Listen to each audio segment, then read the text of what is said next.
ইনকিলাব মঞ্চের মুখপাত্র শরীফ ওসমান হাদি, যিনি ছিলেন বাংলাদেশের স্বৈরাচারের বিরুদ্ধে প্রধান উপদেষ্টা, প্রধান বীর পুরুষ ছিলেন, ওই হাদি সাহেবের মাথার মধ্যে গুলি করে খুলি উড়িয়ে দিয়েছে। ঠিক কিনা কম? আরে আমাদের দেশে কুকুর হত্যার বিচার হয়, কিন্তু মানুষ হত্যার বিচার হয় না। আমাদের এই দেশে অনেক বিচারের ফাইল এখনো আটকে আছে।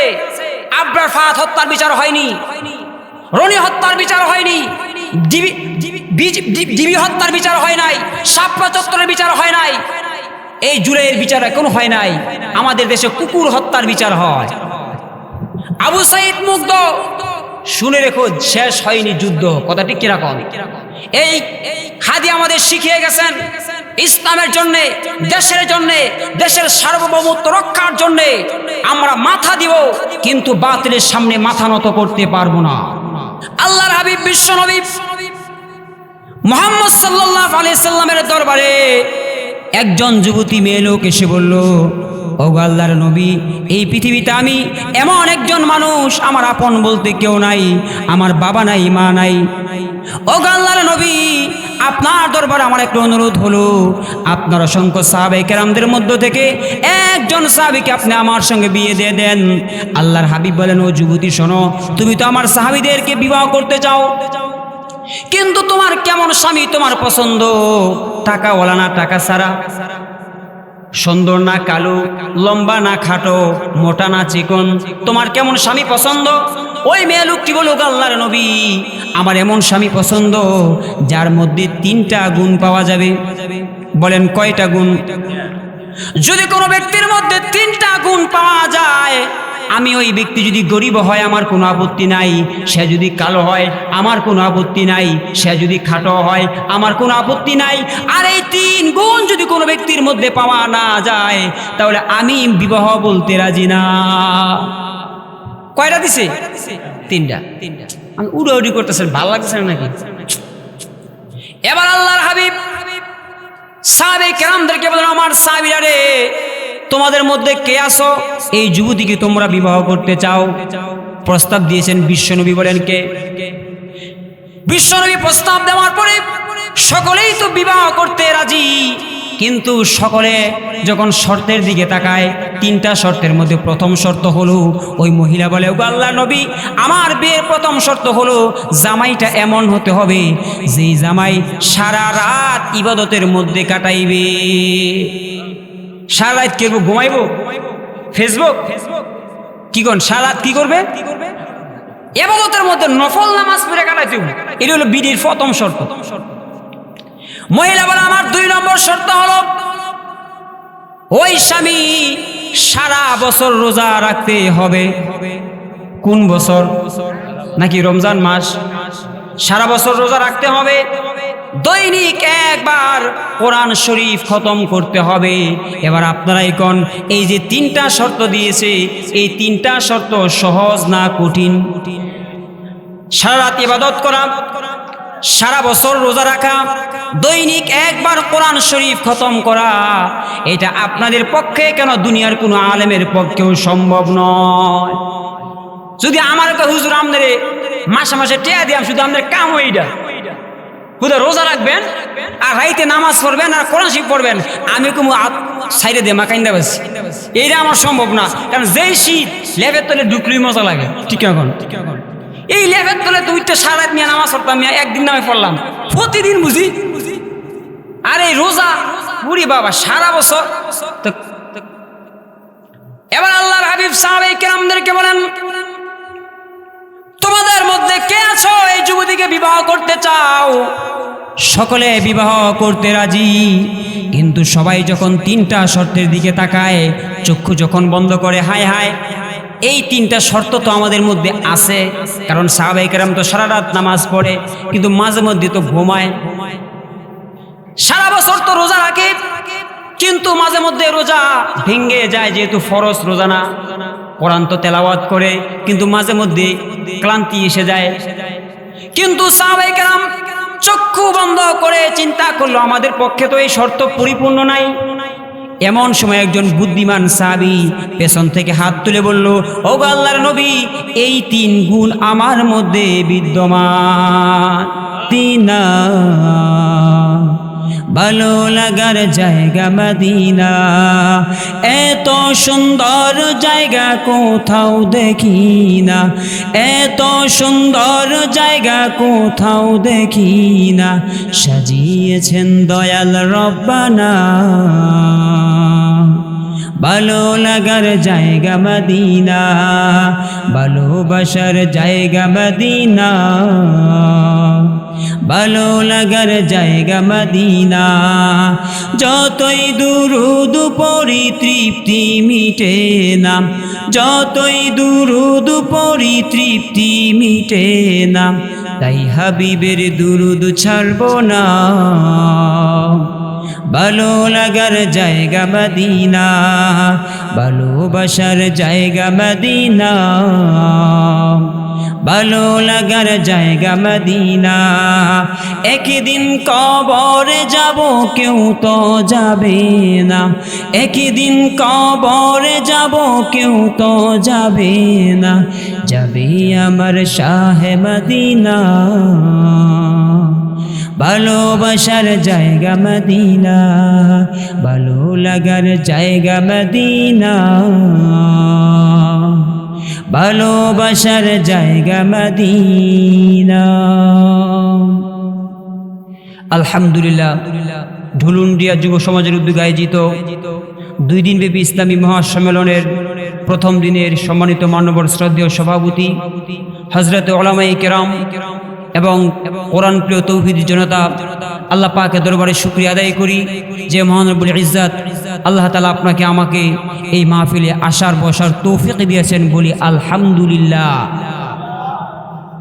আপনারা যারা আছেন, আপনারা কি থাকবেন না বাগবেন? থাকবেন। এবার বলেন তো, মজা কাছে না ফাঁসে? যদি মজা হয় কাছে, তো বৈশা রয়েছেন কেন ফাঁসে? সবাই আস্তে আস্তে সামনে আসি। মজা যদি হয় কাছে, তো ফাঁসে বসার তো কোনো কি নাই।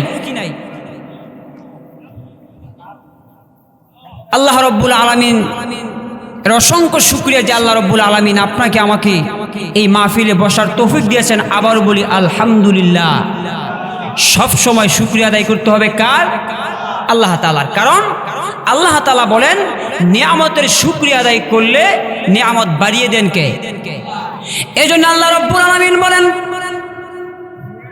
লাইন শাকারতুম লাযীদান্নাকুম ওয়া লাইন কাফারতুম ইন্না আযাবি লাশাদীদ। শুকর গুজার বান্দা হও রে দুনিয়ায়, যার কারণে নাজ নিয়ামত বেড়ে যায়। শুকর গুজার বান্দা হও রে দুনিয়ায়, যার কারণে নাজ নিয়ামত বেড়ে যায়। প্রভুর শুকর যদি আদায় না করো, প্রভুর শুকর যদি আদায় না করো, কঠিন আযাব হবে তোমার কবর। এজন্য সব সময় দিনে রাতে 24 ঘন্টা আল্লাহ রব্বুল আলামিনের শুকরিয়া আদায় করতে হবে। আল্লাহ রব্বুল আলামিন বলেন, তোমরা যদি আমার নিয়ামতের শুকরিয়া জ্ঞাপন করো, আমার এই জবান দিয়ে যদি আলহামদুলিল্লাহ বলতে পারি, আল্লাহ পাকের শুকরিয়া আদায় করতে পারি, আল্লাহ রব্বুল আলামিন আপনার আমার নিয়ামত বাড়িয়ে দিবেন। মুফাসসিরিনে কেরাম বলেন, এই পৃথিবীতে আমরা যা কিছু দেখতে পাই, আসমান, জমিন, গ্রহ, নক্ষত্র, টাইটন, নেপচন, চেরন, এমনকি আপনার বাড়ির পাশে কলা গাছ, কি গাছ? আম গাছ, জাম গাছ, লাউ গাছ, কদু গাছ। মুফাসসিরিনে কেরাম বলেন, এই পৃথিবীতে যা কিছুই আছে সব কিছুই হচ্ছে আল্লাহ তাআলার কুদরত। জোরে বলেন কি কুদরত? কুদরত কাকে বলে? যা আমাদের এই চর্মচক্ষু দিয়ে দেখা যায় না, অন্তর দিয়ে অনুভব করা যায়। যেমন একটি লাউ গাছ, ওই লাউ গাছটা হাতের আঙ্গুল পরিমাণ মোটা, ঠিক কিনা বলেন? কিন্তু দেখা গেল এই লাউ গাছের চিকন গাছ থেকে এমন বড় বড় লাউ হয়। আপনি যদি লাউ গাছ বেলের দিয়া ফাড়েন, ভিতরে লাউয়ের শিকলা দূরের কথা একটা বিচিও খুঁজে। আপনি যদি কলা গাছ করাত দিয়া ফাড়েন, এক হালি কলা পাইবেন কিনা কোন? পাবেন না। তাহলে এই পৃথিবীতে আমরা যা কিছু দেখতে পাই সব কিছুই হচ্ছে আল্লাহ তাআলার কুদরত। আচ্ছা মানুষ বলো দেখি, রাত্রি কেন কালো, চাঁদ সূর্য কোথা হতে পেল এত আলো? পশু পাখি কয় না কথা, মানুষ কেনে কয়? বলো বলো এসব মানুষ কেমন করে হয়? ফুলগুলো সব নানা রঙের কেমন করে হয়? পাতাগুলো সবুজ বনে ফুলের মতো নয়। দুধ কেন হয় সাদা, মরিচ কেন ঝাল? আমগুলো সব পাকলে পরে কেমনে হয় তো লাল? চিনি কেন এত মিষ্টি, তেঁতুল কেন টক? চিনি কেন এত মিষ্টি, তেঁতুল কেন টক? কোকিল কেন এত কালো, ফর্সা কেন বক? মরুর বুকে বালু কেন, সাগর ভরা জল? মেঘে কেন গর্জে উঠে, কিবা তাতে ফল? গাধার কেন সিংহ যায় না, ঘোড়ার কাঁধে চুল? গাধার কেন সিংহ যায় না, ঘোড়ার কাঁধে চুল? কলা গাছের হয় না তক্তা, তাই কি সৃষ্টি ভুল? ডিমগুলি সব একই রঙের, পার্থক্য নেই মোটে। সাদা কালো বাচ্চাগুলো কেমন করে ফুটে, ঠিক কিনা বলেন? ডিমগুলি সব একই রঙের, পার্থক্য নেই মোটে। সাদা কালো বাচ্চাগুলো কেমন করে ফুটে? সারা বছর ব্যাঙগুলি সব চুপটি মেরে থাকে, বৃষ্টি পানি হলে কেন গেকর গেকর ডাকে? কে দিল রে লতার মাঝে এত বড় কদু? কার ইশারায় মৌমাছিরা মৌচাকে দেয় মধু? ঝিনুক মাঝে কে দিল রে মণি মুক্তাহার? খেজুর গাছে রসকে দিল দারুণ চমৎকার। শিমুল গাছে কে দিল রে নরম নরম তুলা? কার আদেশে চৈত্র মাসে মাটির মাঝে ধুলা? মরিচ গাছে কে দিল রে মরিচে তো জাল? ভাদ্র মাসে কার আদেশে পাকে গাছে তাল? আমরা সবাই বাস করি ভাই এই দুনিয়ার রঙে, হাতের রেখা আর চেহারা মিলে না কারু সঙ্গে। আর মিলে না কথার ধরন আঙ্গুলের টিপ, আর মিলে না কথার ধরন আঙ্গুলের টিপ। আল্লাহ তাআলা একজন আছেন, প্রমাণ হলো ঠিক। আমার বন্ধুগণ, এই সব কিছুই হচ্ছে আল্লাহ তাআলার কুদরত। আমরা যা দেখতে পাই না। আমার আপনার রব কয়জন বলেন? এই সব এক আল্লাহ, যিনি আমার রব তিনি হচ্ছে আমার সব, ঠিক কিনা কম? কিন্তু এই পৃথিবীতে বহু ধর্ম আছে, বহু জাতি আছে, তারা আল্লাহকে মানে না, আছে কিনা কন? যেমন আমরা মুসলমান, আমরা কয় খোদা মানি? এক খোদা মানি। আবার যারা ইহুদিরা, খ্রিস্টান, নাসারারা, ইহুদিরা দুই খোদা মানে। ওয়াকালাতিন নাসারাল মাসীহ ইবনুল্লাহ ওয়াকালাতিল উযাইর ইবনুল্লাহ। কেউ ইহুদিরা দুই খোদা মানে, খ্রিস্টানরা তিন খোদা মানে। আর আমি মুসলমান, আপনি আমি মানি বলেন কয় খোদা? আপনি আমি এক খোদা মানি। এমন একজন প্রশ্ন করে কয়, হুজুর আল্লাহ যদি একজন তাই আল্লাহর দেহি না কে? কি কোন আল্লাহর কেউ দেখছেন? আল্লাহরে দেখি না। আমি কই তুমি আল্লাহরে দেখবা? আল্লাহর সৃষ্টি সূর্যের দিকে তুমি তাকাইতে পারবা? কি গন? এক আল্লাহর সৃষ্টি, তুমি আল্লাহ তাকানোর দূরের কথা, ক্যামেরা ছবি তুললে ফ্লাশ তাকানো যায় না, কথা ঠিক কিনা কন? এটা মানুষের তৈরি করা। এবার আল্লাহ রাব্বুল আলামিন, আল্লাহ হচ্ছেন এক, আল্লাহর কোনো শরীক নাই। কিন্তু ইহুদিরা দুই খোদা মানে, খ্রিস্টানরা তিন খোদা মানে। তাহলে একজন বলে কয়, হুজুর আল্লাহ যদি একজন থাকে, এক আল্লাহ গোটা বিশ্ব কন্ট্রোল করে কেমনে? কথা বুঝেন নাই? কয় শিক্ষার জন্য শিক্ষামন্ত্রী, আইনের জন্য আইন মন্ত্রী, খাদ্যর জন্য খাদ্য মন্ত্রী আছে, ঠিক কিনা কন? এমনকি আমাদের মনোহরদির মধ্যে ছিল শিল্পমন্ত্রী। তাহলে আল্লাহ এক, গোটা বিশ্ব কন্ট্রোল করে কেমনে? আমি কইলাম ভাই এটা হলো কারেন্টের তার। কিসের তার? এখানে দুইটা লাইন থাকে। কয়টা? এই দুইটা লাইন যদি মাইকের মধ্যে লাগান তাহলে আওয়াজ দেয়। এই দুইটা তার যদি বাতির মধ্যে লাগান তাহলে আলো দেয়।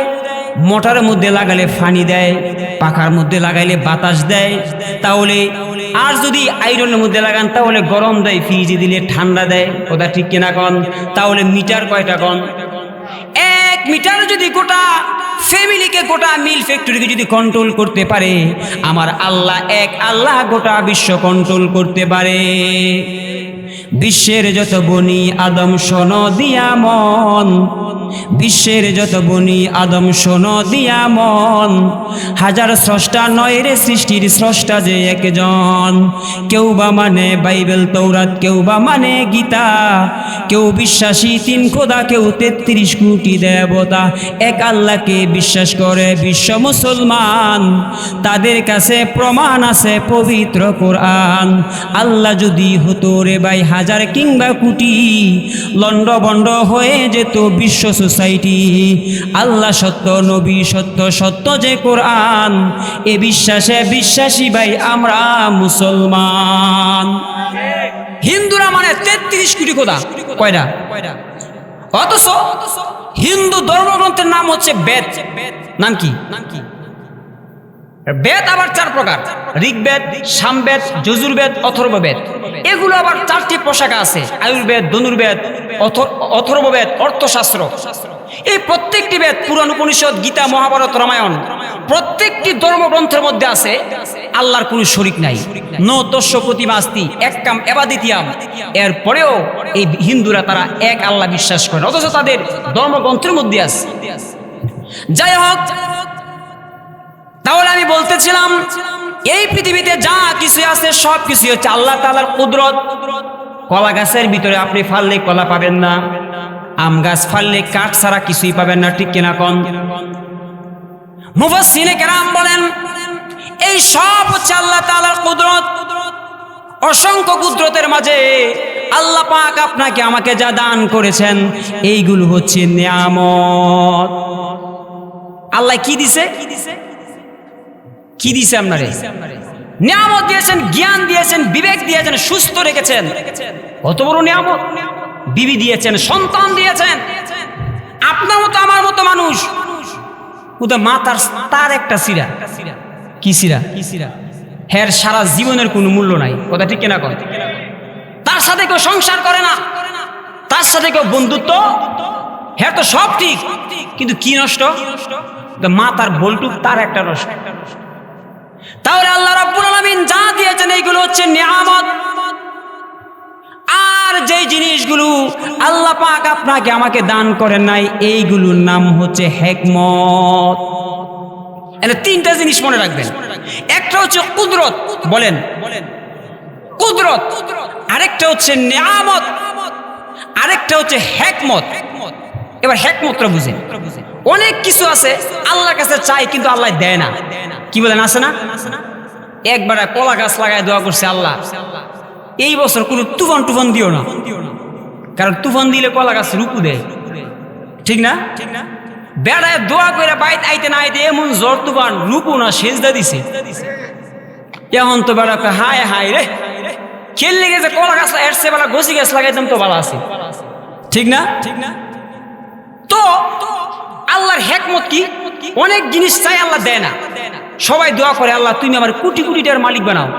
এই দোয়া কেন না করছে? আমি নিজেও করি, কিন্তু মাগার কাম হয় না। টিনের ঘর, তেল কিনার মাঝে মধ্যে টেয়া থাকে না, কিন্তু কবুল হয় না। আবার যুবকরা দোয়া করে আল্লাহ আমার একটা মোটর সাইকেলের ব্যবস্থা করো। কি গো, দোয়া করে না? মসজিদে হুজুর দিয়ে দোয়া করে, হুজুর দিয়ে 500 টাকা হুজুর দোয়া করে যাতে একটা মোটর সাইকেল বা বিদেশ গেছে ব্যবস্থা হয়, কিন্তু কাম হয় না। মুফাসসিরে কেরাম বলেন কেন কাম হয় না? এর মধ্যে আল্লাহর একটা হিকমত আছে। কি? যদি যুবক একটা মোটর সাইকেল পাইতো, এমন গিয়ার দিত যত গতি তত ক্ষতি। এক গিয়ার দিয়া টাহের তলে ফইরা আলু ভর্তা হইতো। ফেসবুক আইতো যে অমুকের ফোলা জামতলা বাজার টাহের তলে ফইরা আলু ভর্তা হইছে। তো আল্লাহ জানে তোমারে যদি এই মুহূর্তে ফুন্ডার দেয় তুমি ফুন্ডারের গতি নিয়ন্ত্রণ করতে পারতা না, এই কারণে আল্লাহ তোমার ফুন্ডার দেয় না। আপনি দোয়া করেন যে আল্লাহ কাদের মোল্লার মতো ধনী হই না কিরে, আল্লাহ জানে যদি এই মুহূর্তে আমাদের আল্লাহ ধনী বানায়, ডাকাত চান্দাবাজ ধান্দাবাজ আইয়া আমনের জবাই করে সব নিয়ে যাইতো, তাহলে এই টাকা আপনার জন্য ভালো না মুসিবত? এই জন্য মুফাসসিরিনে কেরাম বলেন আল্লাহ তাআলা যে জিনিস আপনাকে আমাকে দান করেন নাই এইগুলো হচ্ছে হিকমত। তাহলে আল্লাহ তাআলা এই পৃথিবীতে যা কুদরত রয়েছে, আল্লাহ পাক আপনাকে আমাকে যা দান করেছেন, যা দান করেন নাই, সর্বাবস্থায় শুকরিয়া আদায় করতে হবে কার? এই জন্য আজকের মাহফিলটাও শুকরিয়া, এটাও হচ্ছে নিয়ামত। এক লোকের ফলা হলো ব্যাককল। কি ব্যাককল বুঝেন না? আহল নাই, কিচ্ছু নাই, বোম্বল মার্কা, একটা মাত্র ফলা, ওই শখের ফলা। বেড়াই চিন্তা করছে ফলা যদি আমি মইরা যাই, যদি নাতিনতগার না হয়, তাইলে এই সম্পদ কি হয়ে যাবো, এলাকার মানুষ টাইনে চিরা খাইবে। এমন বেড়াই চিন্তা করছে ফলার একটা বিয়া করাই, যদি একটা বাচ্চা কাচ্চা হয় তাইলে খেত মেত নিরাই চিরা খাইতে পারবো। কি করি অন্তত দাদার লেগে কি করবো? এমন বেড়ায় ঘটক খুঁজে পায় না, এমন একটা পাইছে ঘটক। ঘটকে কই মিয়া জীবনে কত বিয়া পড়াইলাম, জামাই তো ব্যাগ পলিলে কেমনে বিয়া পড়াম, এটা আমার পক্ষে সম্ভব না। কয় ভাই টিয়া 10 গুণ দিয়াম। কয় 10 গুণে কাম হইতো না, জামতলা বাজার লাগে একখানি খেত যদি লেখা দাও তাহলে আমি রিস্ক নিতাম পারি। বেড়ায় চিন্তা করছে একখানি গেলে যাক, তো আমার 10 খানি খেত তো থাকবো, আর নাই তো বিয়া না করলে আমার সবই গেল। এমন বেড়ায় ঘটকরে একখানি খেত দিছে লেখা দেওয়ার পরে আজকে বিয়া তারিখ ঠিক করছে। এখন জামাইরে শিয়াই দিছে, এই আজকে তোর বিয়া হোর ভাই, যাই বেশি কথা কইস না। কি হইস না? কারণ ব্যাক করলো যদি কথা কয় তাহলে কি বিয়া থাকবো না ভাঙবো? আপনি কি রাগ নাকি আমার সাথে? এমন জামাই এই যে একটা রুমাল দিয়া এইভাবে এমনি থাকবি, খাইলেও রুমাল আঙ্গায় তলে দেখাইবি। এমন ব্যাক করে গেছে, গিয়ে খাওয়া দাওয়া করছে। খাওয়ার পরে জামাইরে কি দোয়ায়? হাত দোয়ায়। এখন শালি শালার আইসে হাত দোয়াই, তো হাত দেয় না, হ্যাঁ হাত এমবে রায়। কি রে কেমন জামাই, হাত কি প্লাস্টিকের নাকি? টান দেয়, হাত পিছে নেয়। দুলে ভাই কেমন খাইছেন? হ্যাঁ এমবেলিস, কিচ্ছু কয় না। তো শালা শালিরে কই আবার কেমন জামাই রে, কেমন দুলা ভাই, কথা কয় না, রাগ করছে নাকি না মহিষ বেশি জাল হয়ে গেছে গা। এমন কি ওই কাপড় দূরে টান দেয়, লড়েও না সরেও না। এখন শালা শালিরা কয় বুঝছি জামাই মনে ব্যাক কল। কি কয়?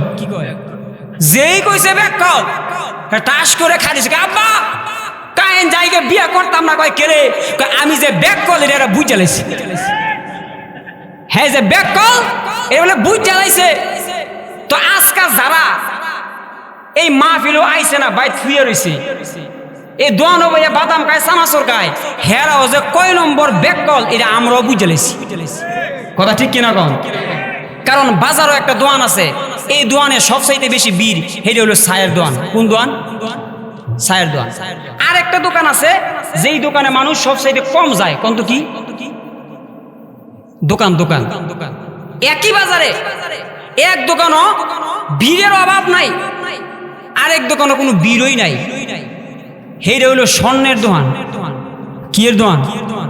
ছায়ের দোকানও যেই পরিমাণ বীর, স্বর্ণের দোকানে কি পরিমাণ বীর। ছায়ের দোকানের অবস্থা কি? সিগারেট খোর, এই খোর, নিষেধা বালু, এন্দা এই কেউ বিড়ি খেয়ে ধোয়া দেয়, মানে নানান বিতিকিচ্ছা। এরপরে ছায়ের দাম মাত্র 5 টাকা। স্বর্ণের দোকান অনেক দামি, এর ভিতরে এসি আছে, কাজ দেওয়া আছে, এত বিন নাই। কেরে? স্বর্ণের দাম কম, এলাকা মানুষ কম নাকি? এই যে কম দেখবি তো মানুষ কম। যদি বেশি থাকতো তো মানুষ থাকতো বেশি। তার মানে সস্তা জিনিসের কাস্টমার বেশি, আর দামি জিনিসের কাস্টমার কম। তো আজকে মানুষ কম, এটা দুঃখের কারণ না, কারণ এই কম থাকার কারণে বুঝতে পারছি এটা সবচেয়ে দামি মাহফিল। কথা ঠিক কিনা কম? এই জন্য আল্লাহ রাব্বুল আলামিন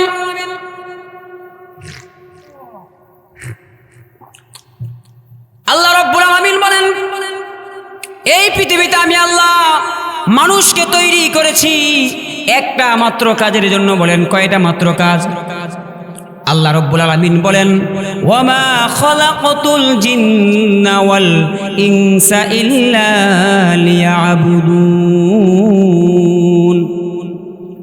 আমি আল্লাহ রাব্বুল আলামিন মানুষকে সৃষ্টি করেছি আমার ইবাদত, আমার গোলামি করার জন্য।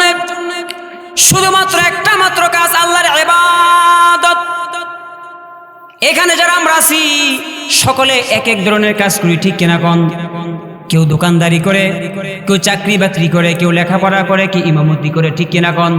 কিন্তু আমরা যত মানুষ যত কাজ করি না কেন, সকলের কাজ যাই করি না কেন, সকলের ফলাফল কিন্তু একটা।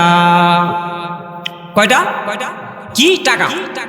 কারণ যেই বেলা টমটম চালায়, টমটম চিনেননি? আপনার কি ভালো লাগতেছে না?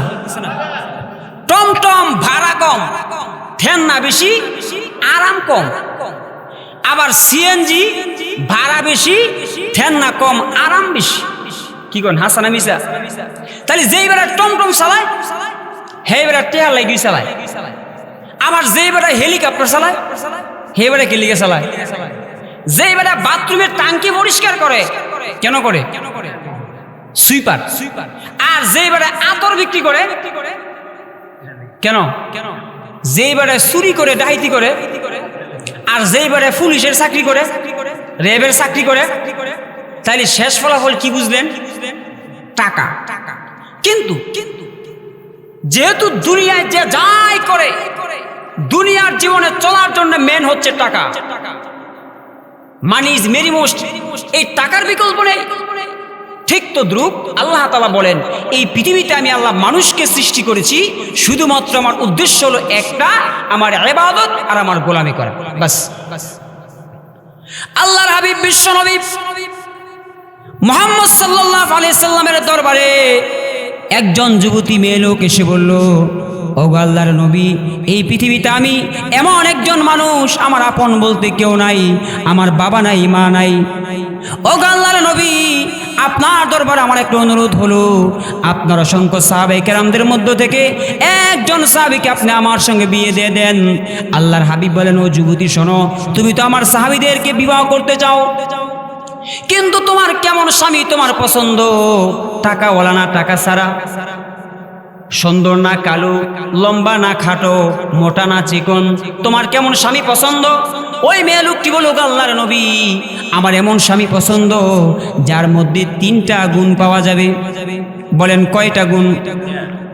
যদি কোনো ব্যক্তির মধ্যে 3টা গুণ পাওয়া যায়, আমি ওই ব্যক্তি যদি গরিব হয় আমার কোনো আপত্তি নাই, সে যদি কালো হয় আমার কোনো আপত্তি নাই, সে যদি খাটো হয় আমার কোনো আপত্তি নাই। আর এই 3 গুণ যদি কোনো ব্যক্তির মধ্যে পাওয়া না যায়, তাহলে আমি বিবাহ বলতে রাজি না। কয়টা দিছে? 3টা। আমি উড়াউড়ি করতেছেন, ভালো লাগতেছে নাকি? এবার আল্লাহর হাবিব সাহাবায়ে কেরামদেরকে বলেন, আমার সাহাবীরা রে, তোমাদের মধ্যে কে আছো এই যুবতীকে তোমরা বিবাহ করতে চাও? প্রস্তাব দিয়েছেন বিশ্বনবী। বলেন কে? বিশ্বনবী প্রস্তাব দেওয়ার পরে সকলেই তো বিবাহ করতে রাজি, কিন্তু সকলে যখন শর্তের দিকে তাকায়, 3টা শর্তের মধ্যে প্রথম শর্ত হলো, ওই মহিলা বলে, ও আল্লাহর নবী, আমার বিয়ের প্রথম শর্ত হলো জামাইটা এমন হতে হবে যেই জামাই সারা রাত ইবাদতের মধ্যে কাটাইবে। সারা রাত কে ঘুমাইবো? ফেসবুক। কি করেন সারা রাত? কি করবে? ইবাদতের মধ্যে নফল নামাজ পড়ে কাটাইতে হবে। এটা হলো বিয়ের প্রথম শর্ত। মহিলা বলে, আমার 2 নম্বর শর্ত হলো ওই স্বামী সারা বছর রোজা রাখতে হবে। কোন বছর? নাকি রমজান মাস? সারা বছর রোজা রাখতে হবে, দৈনিক একবার কোরআন শরীফ খতম করতে হবে। এবার আপনারাই কোন, এই যে 3টা শর্ত দিয়েছে, এই 3টা শর্ত সহজ না কঠিন? সারা রাত ইবাদত করা, সারা বছর রোজা রাখা, দৈনিক একবার কোরআন শরীফ খতম করা, এটা আপনাদের পক্ষে কেন দুনিয়ার কোনো আলেমের পক্ষেও সম্ভব নয়। যদি আমার হুজুর আমাদের মাসে মাসে টেয়া দিয়াম, শুধু আমাদের কাম ওইটা, খুদা রোজা রাখবেন আর রাইতে নামাজ পড়বেন আর কোরআন শরীফ পড়বেন, আমি কোনো সাইডে দিয়ে মাকাইন্দা বাসি। এইটা আমার সম্ভব না, কারণ যেই শীত লেবের তলে ঢুকলেই মজা লাগে। ঠিক এখন এই লেবের তলে তো উঠতে সারা নিয়ে নামাজ পড়তাম, একদিন নামে পড়লাম, প্রতিদিন বুঝি। আর এই রোজা বুড়ি বাবা সারা বছর। এবার আল্লাহর হাবিব সাহাবায়ে কেরামদেরকে বলেন, তোমাদের মধ্যে কে আছো এই যুবতীকে বিবাহ করতে চাও? সকলে বিবাহ করতে রাজি, কিন্তু সবাই যখন তিনটা শর্তের দিকে তাকায়, চক্ষু যখন বন্ধ করে, হায় হায় এই তিনটা শর্ত তো আমাদের মধ্যে আছে। কারণ সাহাবায়ে কেরাম তো সারা রাত নামাজ পড়ে, কিন্তু মাঝে মধ্যে তো ঘুমায়। সারা বছর তো রোজা রাখে, কিন্তু মাঝে মধ্যে রোজা ভেঙে যায়, যেহেতু ফরজ রোজা না। কোরআন তো তেলাওয়াত করে, কিন্তু মাঝে মধ্যে ক্লান্তি এসে যায়। কিন্তু সাহাবায়ে কেরাম চক্ষু বন্ধ করে চিন্তা করলো, আমাদের পক্ষে তো এই শর্ত পরিপূর্ণ নাই। এমন সময় একজন বুদ্ধিমান সাহাবী পেছন থেকে হাত তুলে বলল, ও গো আল্লাহর নবী, এই তিন গুণ আমার মধ্যে বিদ্যমান। একজন হাত তুলছে, কয়জন হাত তুলছে পরে তো নবীজি খুশি, কারণ যেমন জমাই তালাশ করছে এমন জমাই কি পাইছে। এখন নবী করিম সাল্লাল্লাহু আলাইহি সাল্লাম এই বিবাহ নিজে পড়ালেন এবং তাদের জন্য দোয়া করে দিলেন, যাও আল্লাহ তাআলা তোমাদের দাম্পত্য জীবন সুখময় করুক এবং নেক সন্তান দান করুক। নবীজি দোয়া করে দিলেন।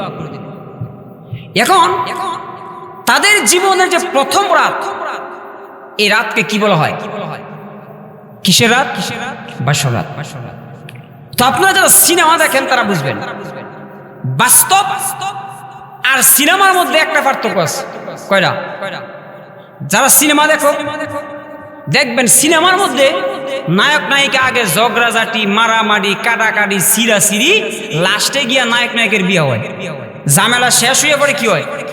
আর বাস্তবে আগে বিয়ে হয়, পরে ঝগড়াঝাটি শুরু হয়। কি কইন? রূপ দেখে বিয়া করে, পরে ছেলে মেয়েদের কোনো গুণই খুঁজে পায় না, পরে লাগে ফাটাফুটার কষাকষি, মহিষের জীবন শেষ। বেড়ায় বেলে বই রে রানী কইয়া ডাহে, কি কইয়া? তো বই একদিন জিগায়, কি খবর? আমার নাম তো তাসলিমা, তুমি রানী রানী কইয়া ডাহ করে? কয় দেখ রে, সাকরানি শব্দটা অনেক লম্বা, এর লেগে সংক্ষেপে তোরা রানী কইয়া ডাহে। বেড়ি কই বেসাতিরা জামাই নাই, মাইন্সের কোনো কাতারও না রে। বেড়ি তো একদিন খুশি হয়েছে যে রানী কই এরা রাজার বউ রানী। কি কইন? এখন জন শুনছে যে রানী কই গেলে গিয়া, সাকরানির অর্ধেক, সাকরানি অনেক লম্বা, সংক্ষেপে কি কয়? বেড়ি চিন্তা করছে এটা উসল নিতে হইব আমার। কয়দিন পরে বেড়িও জামাইরে কয় জানু জানু, কি কয়? কয় জানু খেয়ে যাও, জানু কোথায় যাও? তো বেড়াই জিগায়, ব্যাপার কি তুমি আমার জানু কয়ে দেওয়া, এটার রহস্য কি? কয় জানু আর শব্দ অনেক লম্বা, এলাকে সংক্ষেপে জানু কয়ে দেয়। কথা বুঝেন নাই? তাহলে আমাদের বাস্তব জীবনে আগে বিবাহ শাদী হয়, ঝগড়া পরে শুরু হয়, ঠিক কিনা কোন? এবার আল্লাহ নবীর সাহাবী জীবনের প্রথম রাত, বাসর রাত, বাসর ঘরে গিয়া এমন এক ঘুম দিছে, এক ঘুমে ফজরের আজান। বিয়ার শর্ত কি আছে? সারা রাত কি করবো? বেড়া কি দিছে? এক ঘুমে ফজরের আজান। এমন ঘুম দিও না প্রভু যেই ঘুম শোনে না সলাতু খায়রুম মিনান নাওম। এক ঘুমে ফজরের আজান। বউ মনে মনে কয় যেহেতু প্রথম রাত, হয়তো একটু বেশি খাইয়ে লেছে, বেশি ক্লান্ত হয়ে গেছে, বউটা কিছু মাইন্ড নিছে না। এর পরের দিন সকালবেলা ওই সাবি, গরিব সাবি খেজুর বাগানে কাজ করে, কাজ করতে করতে তৃষ্ণার্ত হয়ে গেল, শরীরে গরমাক্ত হয়ে গেল, দুপুরে খাবারের সময় হয়েছে। কই বউ বাড়িতে কি আছে তাড়াতাড়ি দাও। বউ কই এটা আবার কেমন? খাবার দিতাম কিছু রমজান মাইয়া দিন, কারণ বেড়ায় তো রোজা, ঠিক না? এমন বেড়ায় কলসিটা লইয়া খাইছে খেজুরের রস, খাইয়া কই কি আছে? রুটি, উটের গোশত, ইচ্ছা মতো ফ্যাট বিরা খাইছে। কি করে খাইছে? ইচ্ছা মতো খাইছে। বউ কই আশ্চর্য কথা, বিয়ার 2 নম্বর শর্ত কি আছেন? এই শর্ত বললাম না দরকারি। কি কইন? দরকারি না সরকারি? দরকারি। যদি দরকারি হয় তাহলে শুনলেন। এখন ওই সাহাবী বইয়ের সামনে যদি বলে বাথরুমে লুকায় খাইতে তাইলে না বুঝতাম যে ফলা, তাইলে বুঝতো যে রোজাদার। খাইছে কই, খায় আর কয় এত মজা। এখন বইয়ে কয় আশ্চর্য কথা, এটা আবার কেমন রে? নবীর সাহাবী কি কইয়া বিয়া করছে আর কি অবস্থা। এখন যাই হোক, একদিন দুই দিন পার হলো। এখন ওই সাহাবীর 3 নম্বর শর্ত জানি কি আছে? কোরআন শরীফ খতম করা, আলহামদুলিল্লাহ থেকে নাস পর্যন্ত। ওই সাহাবী কোরআন শরীফ পড়ব দূরের কথা, সাহাবীর বাইত কোনো কোরআন শরীফই নেই। এবার সেই মহিলা ডে বাই ডে, একদিন দুদিন অপেক্ষা করতে করতে তাকায় দেখে স্বামীর মধ্যে কোনো পরিবর্তন নাই। কারণ কয়লা ধুইলে ময়লা যায় না। এবার মহিলা তারপরে অপেক্ষা করে দেখি স্বামীর মধ্যে কোনো পরিবর্তন হয় কিনা। অপেক্ষা করে দেখে কোনো পরিবর্তন নাই। এবার সেই মহিলা বিশ্বনবীর দরবারে হাজির। ওগো আল্লাহর নবী, আপনার এই সাহাবী মিথ্যে কথা বলে প্রতারণা করে আমাকে বিবাহ করেছে। তার 3টা শর্ত দিয়ে বিবাহ করেছে। 3 শর্তের এক শর্ত সাহাবীর মধ্যে নাই, একটাও নাই। একটা থাকলে কইতাম যে একটা আছে, একটাও নাই। ডাহা মিশা কথা, নরসুন্দি মিশা না, ডাহা ডাহা মিশা কথা, একটাও নাই। এবার আল্লাহর হাবিব বলেন, তোমার স্বামীকে ডেকে আনো। স্বামীকে ডেকে আনা হলো। এবার নবী জিজ্ঞেস করলেন, আমার সাহাবী, তুমি যে 3 শর্তের মাধ্যমে বিবাহ করেছিলে, তোমার মধ্যে নাকি 3 শর্ত নাই। এবার সাহাবী বলে, ওগো আল্লাহর নবী, সেই আল্লাহর কসম যে আল্লাহ রাব্বুল আলামিন আপনাকে সত্য নবী করে পৃথিবীতে পাঠিয়েছেন, সেই সত্তার কসম করে বলি, এমন কোনো দিন নাই, এমন কোনো রাত নাই যেই দিন এবং রাতে এই 3টা আমল আমি করি না। এ আমল আমি প্রতিদিন করি। বউ কয়, হায় হায় হায় রে, মিসার তো একটা লিমিট দেয়। কি কইন, মিসার তো একটা কি দেয়, তাও আবার কসম খাইতে কইছে। আমার লগে বেড়ায় ঘুমায়, আমি নিজে বাইরে খাওয়াই, কয় রোজা বেলে রাহে, রাইতে বেলে নামাজ পড়ে। হায় হায়, মিসা ওদের দরকার কি থাকে, লিমিট থাকে, আনলিমিট, আউট অফ কন্ট্রোল। এর তো কোনো ফায়জ আমার কাতারও নাই। এখন তো মহিলা তো খুব, স্বামীও কসম কাটে, কারণ আপনি কেমন আমি কেমন এটা সবচাইতে বেশি জানে কারা জানেন? আমাদের বই। আপনি কি হাজি সাহেব নাকি ফাঁসি সাহেব, এটা আমাদের বইয়ে জানে। আমি কি ফুজুর নামক্কার খেজুর, আপনি কি ফিস সাপ না গুই সাপ, আপনি কি 7 আপ খাইন না ইয়াবা খাইন নাকি তারি খাইন, এটা আমাদের বিবি জানে। জানে কেন জানে? কারণ উনার কাছে কোনো জিনিস কি নাই, গোপন নাই, সব জানে। এবার আল্লাহ নবীর সাহাবী বলে, ওগো আল্লাহর নবী, আমার বিয়ের 3টা শর্ত ছিল। 3টা শর্তের মধ্যে প্রথম নম্বর শর্ত ছিল সারা রাত ইবাদতের মধ্যে কাটানো। ওগো আল্লাহর নবী, আমি আপনার পবিত্র জবান থেকে শুনেছিলাম, মান সাল্লাল ইশা ফি জামাআতিন ফাকান্নামা কামা নিসফাল লাইল, যেই ব্যক্তি এশার নামাজ জামাতে আদায় করবে, ওই ব্যক্তির আমলনামায় অর্ধেক রাত ইবাদতের সওয়াব লিখে দেওয়া হবে। ওমান সাল্লাস সুবহা, এশা নামাজ আদায় করার পরে কোন ব্যক্তি যদি আবার ফজরের নামাজ জামাতে আদায় করে, আল্লাহর হাবিব বলেছিলেন ওই ব্যক্তির আমল নামায় বাকি অর্ধেক। সুতরাং যেই ব্যক্তি এশার নামাজ আদায় করলো আবার ফজরের নামাজ জামাতে আদায় করলো, আল্লাহর হাবিব বলেন ফাকান্নামা সাল্লাল লাইলা কুল্লুহু, ওই ব্যক্তির আমল নামায় সারা রাত ইবাদতের সওয়াব লিখে দেওয়া হয়। চিন্তা করছেন আপনি? এশা পড়লেন আবার ফজর পড়লেন, নবীজি বলেন এটা কি মোল্লার কথা না আল্লাহর কথা? কার কথা? এশা পড়লেন, ফজর পড়লেন, এশা নামাজ পড়ে বাড়ি থেকে ঘুমাইলেন, সারা রাত না ঘুমায়া তাহাজ্জুদের নামাজ পড়লে, জিকির আজকার করলে যেই সওয়াব হতো, আল্লাহ পাক আপনার আমল নামায় সেই সওয়াব দান করে। কারণ কোরআন হাদিসের কোথাও নাই বেশি ইবাদত করার কথা, 24 ঘন্টা ইবাদত করার কথা কোরআনে নাই। কারণ মুমিনের সবকিছুই ইবাদত। লিয়াবলুয়াকুম আইয়ুকুম আহসানু আমালা। আরবি শব্দ আহসান অর্থ হলো সুন্দর, বিউটিফুল, সাইটেবল। অর্থাৎ আহসান অর্থ কি? সুন্দর। আল্লাহ বলেন তোমাদেরকে সৃষ্টি করেছি কে বেশি সুন্দর ভালো আমল করতে পারে। বেশি, এখানে আকসার, বেশি কথা বলা হয় না। এবং নবীজি বলেন আখলিস দীনাকা ইয়াকফিকাল আমালুল কলিল, আমল অল্প করো তবে খাঁটিটা করো। মানে আপনি যদি 1 পা দুধ 3 পা পানি দিয়ে 1 কেজি দুধ খান, কোন লাভ হইব? 1 পা খাইছেন খাঁটি দুধ, তাইলে কি কথা বুঝেন নাই? অল্প খান, বালা করে খান, কিন্তু 1 পা দুধ 3 পা পানি দিয়ে যদি 1 কেজি বানায় খান, আর যদি করেন আমি তো 1 কেজি দুধ খাইছি, কি লাভ হবো? 3 পা পানি হই। কথা বুঝেন নাই?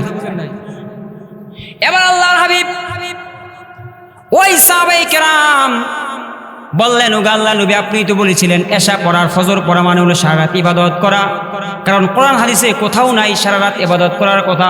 আপনি যা করবেন নিয়মতান্ত্রিকভাবে সবটুকুই করতে হবে। ওরে আমার বন্ধুগণ, এই দুনিয়াতে আল্লাহ রাব্বুল আলামিন আপনাকে আমাকে তৈরি করেছেন। কয় হুজুর এশা পড়মু ফজর পড়মু দূরের কথা, আমি তো শুক্রবারে একদিন পশ্চিম দিকে সারাদিনে ফিসলা খাইয়া পড়িও না।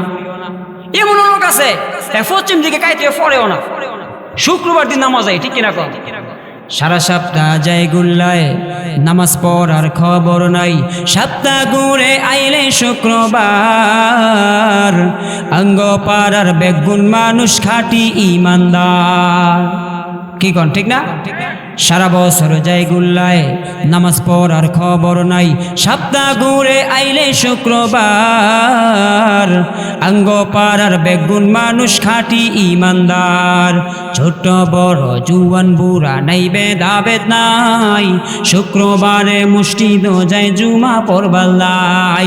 আগে পরে সুন্নতেরি দারে না কুদার, আগে পরে সুন্নতেরি দারে না কুদার। অঙ্গ পাড়ার বেগুন মানুষ খাঁটি ইমানদার।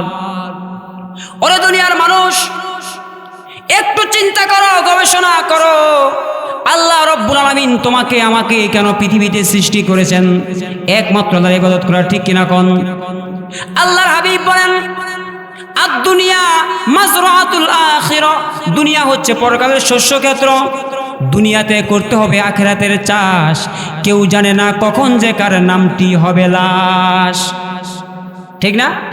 দুনিয়াতে করতে হবে আখিরাতের চাষ, কেউ জানে না কখন যে কার নামটি হবে লাশ।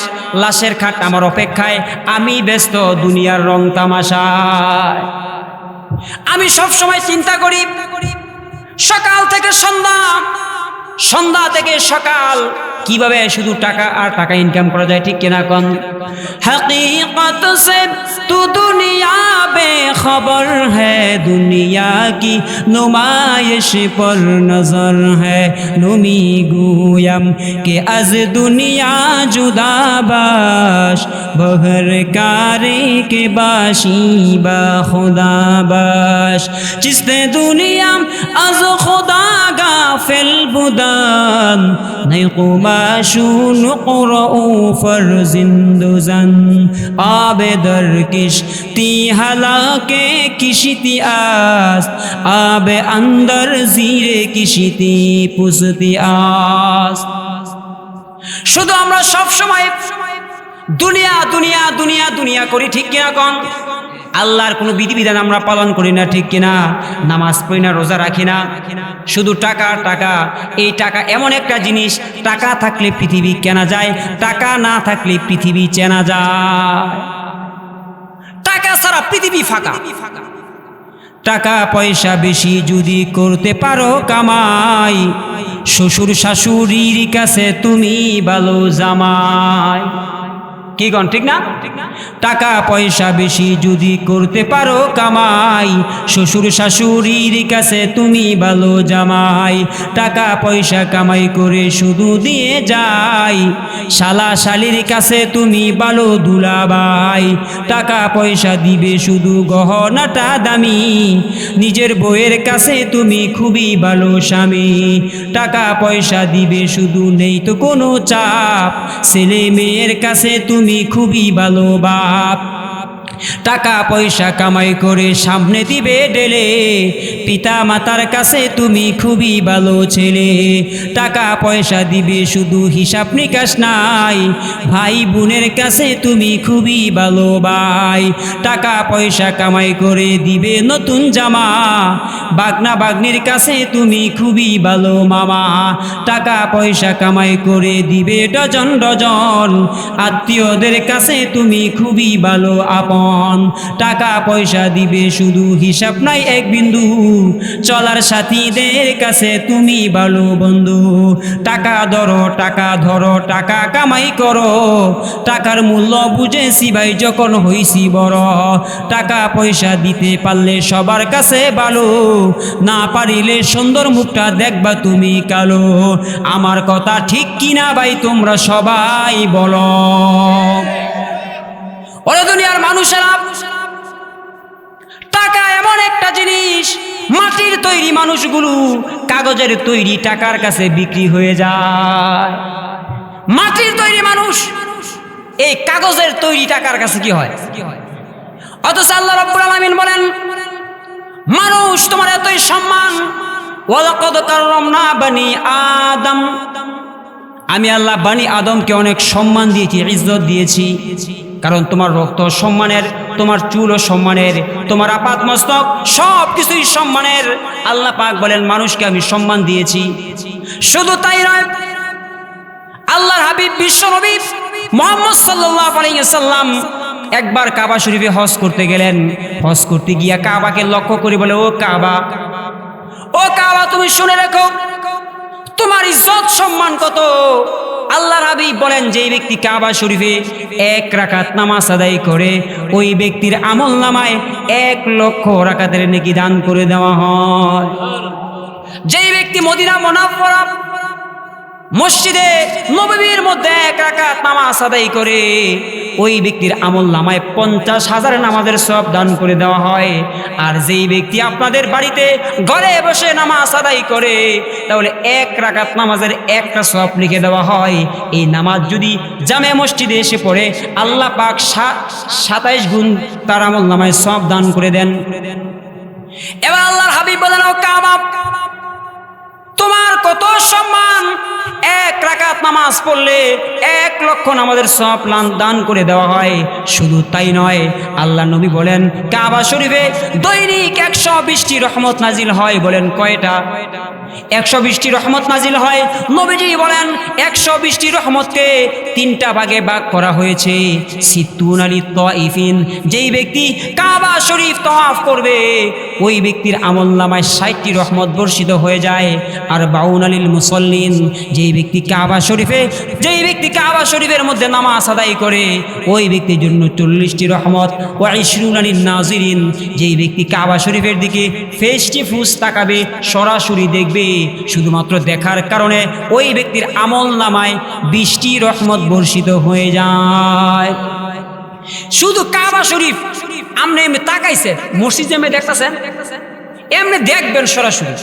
নবীজি বলেন তাকাইলেও কালো থেকে আলু আসে, 20টি রহমত ওই ব্যক্তির জন্য বর্ষিত হয়ে যায়। এবার আল্লাহ নবী বলেন, ওরে কাবা, তোমার এতই সম্মান, এত সম্মান, কিন্তু আল্লাহ পাক কাবা শরীফের চাইতে একটা মুসলমানের সম্মান সব চাইতে বেশি। কারণ কি? কাবা বুনিয়াদে খলিলে আজারাস, দিল গুজারগা হ্যাঁ জলিলে আকবরাস। কারণ কাবা নির্মাণ করছে ইব্রাহিম আলাইহিস সালামকে, একজন মূর্তি পূজকের ছেলে, আর মানুষকে বানাইছেন খলাকতু বিয়াদাইয়া। আল্লাহ বলেন এই মানুষকে আমি নিজ কুদরতি হাতে সৃষ্টি করেছি। ওরে আমার মুসলমান ভাইয়েরা, ওই সাহাবীর কথা মনে আছে কিনা? ওই সাহাবী বলে, আমার বিয়ের 3টা শর্তের মধ্যে প্রথম শর্ত ছিল সারা রাত ইবাদত করা। ও আল্লাহর নবী, আপনি তো বলেছিলেন এশার নামাজ পড়লে আবার ফজর নামাজ পড়লে ওই ব্যক্তির আমল নামায় সারা রাত ইবাদতের সওয়াব দান করে দেওয়া হয়। তাইলে এই বিয়ার 3 নম্বর শর্তের একটা শর্ত কি বুঝতে পাইছেন? পাইছেন না? সারা রাত ইবাদত করার। তাইলে ওই বেলায় ফজরও পড়ে, এশারও পড়ে। আর নবীজি বলেন এশা পড়া আর ফজর পড়া মানে সারা রাত। কেমন করে ঘুমাও তুমি, কেমন করে ঘুমাও তুমি, ফজর করে কাজা, এমন তো হতে পারে জোহরে জানাজা, এমন তো হতে পারে জোহরে জানাজা। ঠিক কিনা বল? এবার সাহাবী বলে, ও আল্লাহর নবী, আমার বিয়ের 2 নম্বর শর্ত ছিল সারা বছর রোজা রাখা, জানুয়ারি মাস থেকে ডিসেম্বর 31 তারিখ পর্যন্ত রোজা রাখা, কোনো সারসর নাই, কোনো বিরিয়ানি নাই, কোনো মসজিদের মিষ্টি নাই, শুধু রোজা টু রোজা। ও আল্লাহর নবী, আমি আপনার পবিত্র জবান থেকে শুনেছিলাম মান সামা রমাদানা সুম্মা আতবাহু সিত্তাম মিন শাওয়াল কানা কাসিয়ামিদ দাহরি কুল্লিহি। ও আল্লাহর নবী, আপনি তো বলেছিলেন যেই ব্যক্তি রমজান মাসে ফরজ রোজা রাখার পরে শাওয়াল মাসের 6টি রোজা রাখবে, ওই ব্যক্তির আমলনামায় সারা বছর রোজার সওয়াব লিখে দেওয়া হয়। এসব আপনি রমজান মাসে রোজা রাখলেন, রমজানের পরে শাওয়াল মাসের 6টি রোজা রাখলেন। নবীজি বলেন রমজানের পরে শাওয়ালের 6 রোজা রাখা মানে হলো আপনার আমলনামায় সারা বছর রোজার সওয়াব লিখে দেওয়া হয়।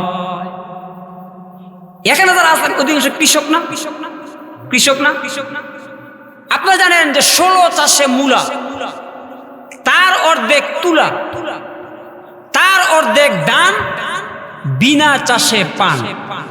যদি কোনো ব্যক্তি মূলা চাষ করতে চায়, ওই জমিনটা খড়খড়া জর্জরা বানাইতে হয়, কারণ মূলা বড় হয় মাটির তলে। মানে মাটি যদি টাইট থাকে মূলা কি বড় হইব, মূলায় মাইন্ড করব খুব। আমি আর এই বছর বড় হইতাম না, সামনে বছর যদি পানি সানি দিয়ে সোজা করো, তাইলে এই মূলারে 16 চাষ দিয়ে এটারে জর্জরা খড়খড়া বানাইতে হয়। যেমন খয়ের ভিতরে আদ দিলে যেমন আদ যায়, সাইলের বস্তাতে আদ দিলে কি আদ যায়? যায় না। কিন্তু খয়ের ভিতরে আদ দিলে তো মাটি হইতে এমন 16 চাষে মূলা, তার অর্ধেক তুলা, তার অর্ধেক ধান, বিনা চাষে পান। তো আরেকটা আছে, না চাষ না মই আমি মাস কালাই হই। কি? না চাষ না মই, যদি আপনি মাথার মই তো মাস কালাই ফেলায়, আর যদি বালু চলু পড়তারে এনই মাস কালাই হইব। বিশ্বাস না করলে কাল্লা সলে ফাড়ায় দেখেন। তাইলে মাসকালাই এমন একটা সবজি, না চাষ না মই, যেন ফালাইবেন, গাছের মধ্যে ফলাইবেন, বনের মধ্যে ফলাইবেন, ড্যাগের ভিতরে তুইবেন, এনুই। তাহলে না চাষ না মই আমি মাসকালাই হই। তো আপনি আমি এমন নবীর উম্মত হলাম, কি অফার দেখছেন নি? রমজানের রোজা রাখলে, শাওয়ালের রোজা রাখলে পুরো মাসকালাইয়ের অফার। চাষও লাগে না, পানিও লাগে না, মইও লাগে না, সারা বছর খাইবেন আর ওটু রোজা। কি রোজা? ওই সাহাবী বলে, ও আল্লাহর নবী, আপনিই তো বলেছিলেন রমজান মাসে ফরজ রোজা রাখার পরে যদি শাওয়াল মাসের 6টি রোজা রাখতে পারি, তাহলে সারা বছর রোজার সওয়াব লিখে দেওয়া হবে। আল্লাহ তাআলা কোরআনে কারীমের মধ্যে বলেন, মান জাআ বিল হাসানাতি ফালাহু আশরু আমসালিহা, যেই ব্যক্তি একটা নেক কাজ করবে, ওই ব্যক্তির আমলনামায় 10 গুণ সওয়াব দান করে দেওয়া হবে। শুধু তাই না, আল্লাহর হাবিব বলেন, কোন ব্যক্তি যদি 5 ওয়াক্ত নামাজ আদায় করে, ওই ব্যক্তির আমলনামায় 50 ওয়াক্তের সওয়াব দান করে দেওয়া হয়। তাহলে একটা নেক কাজ করলে 10টা, কয়টা? আপনি ক্লান্ত হয়ে গেছেন? থাকবেন তো শেষ পর্যন্ত নাকি? ফজর পর্যন্ত নাকি? এবার আল্লাহর হাবিবের সাহাবী বলে, আল্লাহ রাব্বুল আলামিন বলেন একটা নেক কাজ করলে বলেন কয়টা গুণ? অর্থাৎ 1 টাকা দান করলে 10 টাকা সমান। সহজ হাদিস, 1 কেজি টমেটো কিনলে 10 কেজি সহ ফ্রি। আল্লাহ পাক বলেন কোন ব্যক্তি যদি একটা নেক কাজ করে, ওই নেক কাজকে আল্লাহ পাক 10 গুণ বাড়িয়ে দেন। তাহলে দেখেন, যদি আপনি রমজান মাসে একটা রোজা রাখেন, তাহলে 1 রোজা সমান সমান হলো 10 রোজা। কয় রোজা? 2 রোজা রাখা মানে 3টা রোজা রাখা মানে, অঙ্কে আপনারা কাঁচা না? 1 ফোলায় কয় আব্বা পরীক্ষার রেজাল্ট দিছে। কি দিছে? একটু আমরা ওর এনার্জি দেই, কি দেই? মনে করে হয়তো ঘুমাইতেছে। এখন কয় আব্বা পরীক্ষার রেজাল্ট দিছে। কই কি রেজাল্ট? কই একের লাগে 100 পাইছি না। কি লাগিয়া? বেড়াই যেই বুনছে 100 পাইছে না একের লাগিয়া, কোনো কথা নাই। এ দৌড় ভাইরা ফুন্ডার তুই দৌড় মারছে মিষ্টি আনা লাগে। আইন না তো মরছে তো পুরো এলাকা আপা হুইনে লইন, এই কোনো কোনো হুনি নাই, আগে মিষ্টি খাওয়াইলো, আমি একটু চা খাইলো। এখন মিষ্টি মিষ্টি খাওয়ানো শেষ, হেডমাস্টার আইসি। কই হেডমাস্টার সাহেব এই মিষ্টি খাইছেন? কই কি মিষ্টি? আমার ফলাই যে একের লাগে 100 পাইছে না। কি রেজাল্ট করছে? 93 পাইছে। কি পাইছে? হেডমাস্টার জিপ মেয়েদের কামড়ছে, হায় হায় রেজাল্ট আমি দিছি। কি করলো এটা? পরে খাতা ঢুকে দুইটা সৈন্য পাইছে। কি পাইছে? কই কি রে তোর দি দুইটা সৈন্য? কই ঠিক হইতে আছে, এক বয়লে তুই 100 লইলি। কি লইলে? এক বয়লে 100 লইলি। একবার ঈদের সময় কাপড় কিনার টেহা নাই। কি কিনার টেহা নাই? রাগ করতেছে নাকি আপনার? মাঝে মধ্যে একটু কোরআন হাদিসের মাঝখানে একটু হাসাইতে হয়, ঠিক না? তাহলে শরীর 7 আপের মতো কি হইব?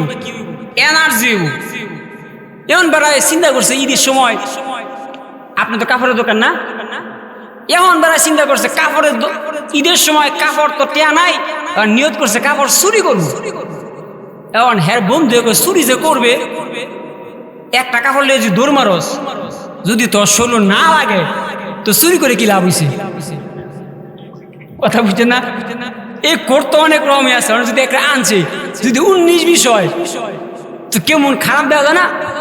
এখন বাজারে গেছে পরামর্শ কইরা, হ্যাঁ দোকানে গিয়া কয় ভাই হ্যাঁ 16 প্রথম ফিনছি, সব ঠিক, একটা স্মার্ট হিরো দা সুপারস্টার। এখন জিগায় ভাই দাম কত? একদম 8000। হ্যাঁ ফকর 8টা হই নাই, 10টা হই নাই, দাম কত কইছে? হ্যাঁ তো মাথা আছে ঘুরায়, আয় হায় এলা তো ফিনছি, এলা তো হ্যাঁ নিয়ত কি চুরি করবো? হ্যাঁ নিয়ত কি? এখন হ্যাঁ দেখতেছে দোকানদার হিমকিল তাকায়, হ্যাঁ ওটা কি আছে সাইড খোঁজ আছে যে দোকানদার হিমকিল তাকালি দৌড় মারবো। এখন দোকানদার ক্যাশের মধ্যে মাথা দিছে গুণ ধরতে, হ্যাঁ আমার সে দৌড়, হায় হায় এখন দৌড় ফেরে যাইব কই? সিসি ক্যামেরা ফিটিং করলে সিটিং করার কোনো কি নাই, বাও নাই। হ্যাঁ রে দৌড়ে এক দৌড়ে আনছে। এই মিয়া আপনি আমার লাগে এতক্ষণ দামাদামি করছেন, কাপড় 10টা বদলায় ফিনছেন, আপনি যেহেতু নিয়ত চুরি করবেন। হ্যাঁ এবার লাস্টে দাম কইছিল 2000। কত? 8000 পারতাম, 2000 দিয়াম। এটা কইয়া দোকানদার একটু শান্ত কইরা, হ্যাঁ আপনি যদি চুরি করবেন তো দামাদামি করছিলেন কে রে? কয় মিয়া দামাদামি করছি কে জানেন? আমি যদি দামাদামি না করতাম তাহলে আমাদের 8000 টাকা লস হইল, এখন তো লস হয়েছে মাত্র 2000। দামাদামি করার পর লাভ লস হয়েছে কত? আপনি আর নাই লাভ লস হইল কত? 8000। আমি তো আমি 6000 টাকা বাঁচাই দিছি। হ্যাঁ বলে 6000 কি করছে? বাঁচাই দিছি। যাই হোক, তাহলে অঙ্কে আপনারা কাঁচা না না? তাহলে যেই ব্যক্তি 1 রোজা রাখলো সে কয় রোজা? 10। 2 রোজা রাখলো 20। এবার বলেন 10 রোজা রাখলে 10 10 100, 20 রোজা রাখলে কথা বলেন 30 রোজা রাখলে 300। তাহলে যেই ব্যক্তি রমজান মাসে 30টি রোজা রাখলো, নবী করিম সাল্লাল্লাহু আলাইহি সাল্লাম বলেন ওই ব্যক্তি 300 রোজা রাখলো। সুবহানাল্লাহ বলা দরকার নাই, বললে শরম, কারণ ফলে তো মিষ্টি নাই। এখন রমজানের 30 রোজা মানে কত? 300। এবার আসেন রমজানের পরে শাওয়াল মাস, নবী করিম সাল্লাল্লাহু আলাইহি সাল্লাম বলেন শাওয়ালের 6 রোজা, 1 রোজা মানে কত? 10। তাহলে 6 রোজা কত? তাইলে রমজানের 300 আর শাওয়ালের 60, এবার যোগ করে দেন তো কত হইছে? কত হইছে? এইবার কইনি বছর হয় কয় দিনে? আমনগর ডুলুন্ডা 360 দিন হইতে, আঙ্গর এলাকাটা আরো মেলা দিন লয়। কত? 365 দিন। কদিন? 365 দিন, লগে 6 ঘন্টাও আছে। ভাই বাসে করে দেখেন তো, কোন না টাইম নে কোন 11টা। এই দেখেন তাই নিয়ে জিজ্ঞেস কয়টা বাজে, উনি কইছে কত? 10। লগে তো সেকেন্ডও আছে। ইনি কি উনি কইছে? কয় নাই। তাহলে হ্যাঁ ভুলে গেলাম। তাহলে তাহলে এই যে 6 ঘন্টা এটা হাতে আমরা ধরি না কেন? এই সেকেন্ডের মতো। কি এর মতো? বাজে বেড়া 10টা 10 আরে বেড়া 5 সেকেন্ড 10 লগে এরকম না করি এইতে কই লাভ নাই। তো 365 দিন লগে কয় ঘন্টা? 6 ঘন্টা। এই জন্য আপনারা জানেন যারা যুবক তাদের জন্য বলি, ফেব্রুয়ারি মাস কয় দিনে হয়? 28 দিনে। কয় দিনে? কিন্তু 4 বছর পরে পরে ফেব্রুয়ারি মাস হয় 29 দিনে।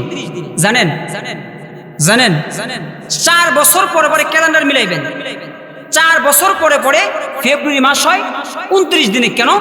কারণ 365 দিন সাথে 6 ঘন্টা। এই বছরের 6 ঘন্টা, এর পরের বছরের 6 ঘন্টা কয় ঘন্টা হয়েছে? 12। বাবরেকে খারো না। এর পরের বছরে আবার 6 ঘন্টা, 3 6 18। এর পরের বছরে আবার 6 ঘন্টা, কত হয়েছে? 24। এইবার কোন 24 ঘন্টা সমান সমান কত? একদিন। এই একদিন বাড়ে এইটা যোগ হয় ফেব্রুয়ারি মাসের লগে। কথা বুঝতে পারছেন? এটা কয় 1 লিপ ইয়ার, বর্ষ। এই জন্য নবী করিম সাল্লাল্লাহু আলাইহি সাল্লাম বলেন যে যেই ব্যক্তি শাওয়াল, রমজানের পরে শাওয়ালের রোজা রাখলো ওই ব্যক্তির আমলনামায় সারা বছর, তাইলে বছর হয় 365 দিন। এখন আর বাকি আছে কয় দিন? এখন হুজুর 5 দিন করবেন। নবী করিম সাল্লাল্লাহু আলাইহি সাল্লাম বলেন বছরের মধ্যে 5টা দিন এমন আছে যে 5 দিন রোজারা হারাম। কিরাম? হারাম, নিষেধ।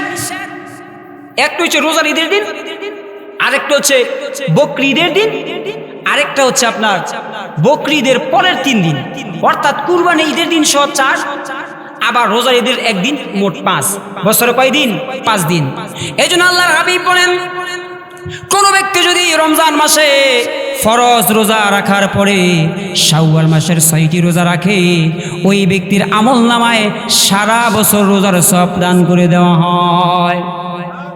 ওই সাহাবী বলে, ওগো আল্লাহর নবী, আমার তো বিয়ের শর্ত ছিল সারা বছর রোজা রাখা, আমি তো রমজানের রোজা রাখার পরে শাওয়ালের রোজা রাখতে ওই বিয়েটা করছিলাম, সুতরাং আপনি তো বলেছিলেন রমজানের পরে শাওয়ালের রোজা রাখলে সারা বছর ওটু রোজার সওয়াব লিখে দেওয়া হয়। হিসাব বুঝে পাইছেন? ওই সাহাবী নবী করিম সাল্লাল্লাহু আলাইহি ওয়াসাল্লামের সাহাবীর এই সমস্ত ব্যাখ্যা শুনে নবীজি মুস্কি হাসে আর বহুদে সেতে, হায় হায় হায় রে, এটা আবার কি ফেস মারলো, এইটা আবার কি ফেস মারলো। কারণ আমরা গরু মারা ফারাইন না, ফারাইন গরু আগে, হ্যাঁ আগে, এখন কমে গেছে। গরু যখন মারা ফারায় 5টা 7টা গরু লাগে, ঠিক না? যেই গরু বাঁশের লগে বান্ধা থাকে এইটা বেশি ঘুরে না লাস্টেরটা বেশি ঘুরে? লাস্টেরটা সেনায় দেয়, লেদায় দেয়, শীত হয়ে কাইতে পরে লেঙ্গুরো কামড় তোলে, ঠিক না? আমি নিজেও তুলছি। গরু যখন শীত হয়ে কাইতে পরে তখন লেঙ্গুরো কাপড় দাবাই না কামড় দিবেন, খারিয়ে যাবে দেখি। তাইলে যেই গরু লাস্টে এটা ঘুরতে ঘুরতে কাম শেষ, এটা হায়াতে অর্ধেক কমে থাকা, আর যেটা বাসার লগে থাকে এটা একটু ফাঁসা মশলা দেয়, ঘুরে একটু ঘুরে মানে আর 12টা বাজে, ঠিক না? তো ঠিক তদ্রুপ আপনি আমি কেমন নবীর উম্মত? আদম নবীর উম্মত 1000 বছর হায়াত পাইছে, কিন্তু ইবাদতের কোনো ভুলটেস নাই। হুদে ইবাদত করছে, তাগর ইবাদত 1 মণ ইবাদত আর আঙ্গর 1 ফা ইবাদত 1 সমান। তাগর কোটি টাকার ইবাদত, আমনের 1 রাইতের ইবাদত। সুবহানাল্লাহ বলবেন না? নবী বলে, ও আল্লাহর নবী, আমার এই বিয়ের মধ্যে 3 নম্বর শর্ত ছিল কোরআন শরীফ একবার খতম করা। ও আল্লাহর নবী, আমি আপনার পবিত্র জবান থেকে শুনেছিলাম যেই ব্যক্তি সূরা ইখলাস, কোন সূরা বলেন? এইটা আবার কেমন সূরা হুজুর? নাম তো শুনি নাই। কুল হুয়াল্লাহ সূরা। কি সূরা? আল্লাহর হাবিব বলেন যেই ব্যক্তি কুল হুয়াল্লাহ সূরা একবার তেলাওয়াত করবে ওই ব্যক্তির আমলনামায় 10 পারা কোরআন তেলাওয়াতের সওয়াব দান করে দেওয়া হয়। যেই ব্যক্তি কুল হুয়াল্লাহ সূরা কুল হুয়াল্লাহু আহাদ পড়েন সকলে, কুল হুয়াল্লাহু আহাদ আল্লাহুস সামাদ লাম ইয়ালিদ ওয়া লাম ইউলাদ ওয়া লাম ইয়াকুল লাহু কুফুয়ান আহাদ। এই যে আমরা কুল হুয়াল্লাহ সূরা তেলাওয়াত করেছি, বিশ্বনবীর কথা অনুযায়ী প্রত্যেকের আমল নামায় 10 পারা তেলাওয়াতের সওয়াব লিখে দেওয়া হয়ে গেছে। কোন ব্যক্তি যদি সূরা ইখলাস 2 বার তেলাওয়াত করে ওই ব্যক্তির আমল নামায় 20 পারা। যেই ব্যক্তি কুল হুয়াল্লাহ সূরা 3 বার তেলাওয়াত করে ওই ব্যক্তির আমল নামায় 30 পারা। এবার বলেন আপনাদের এলাকার কোরআন শরীফ কত পারা?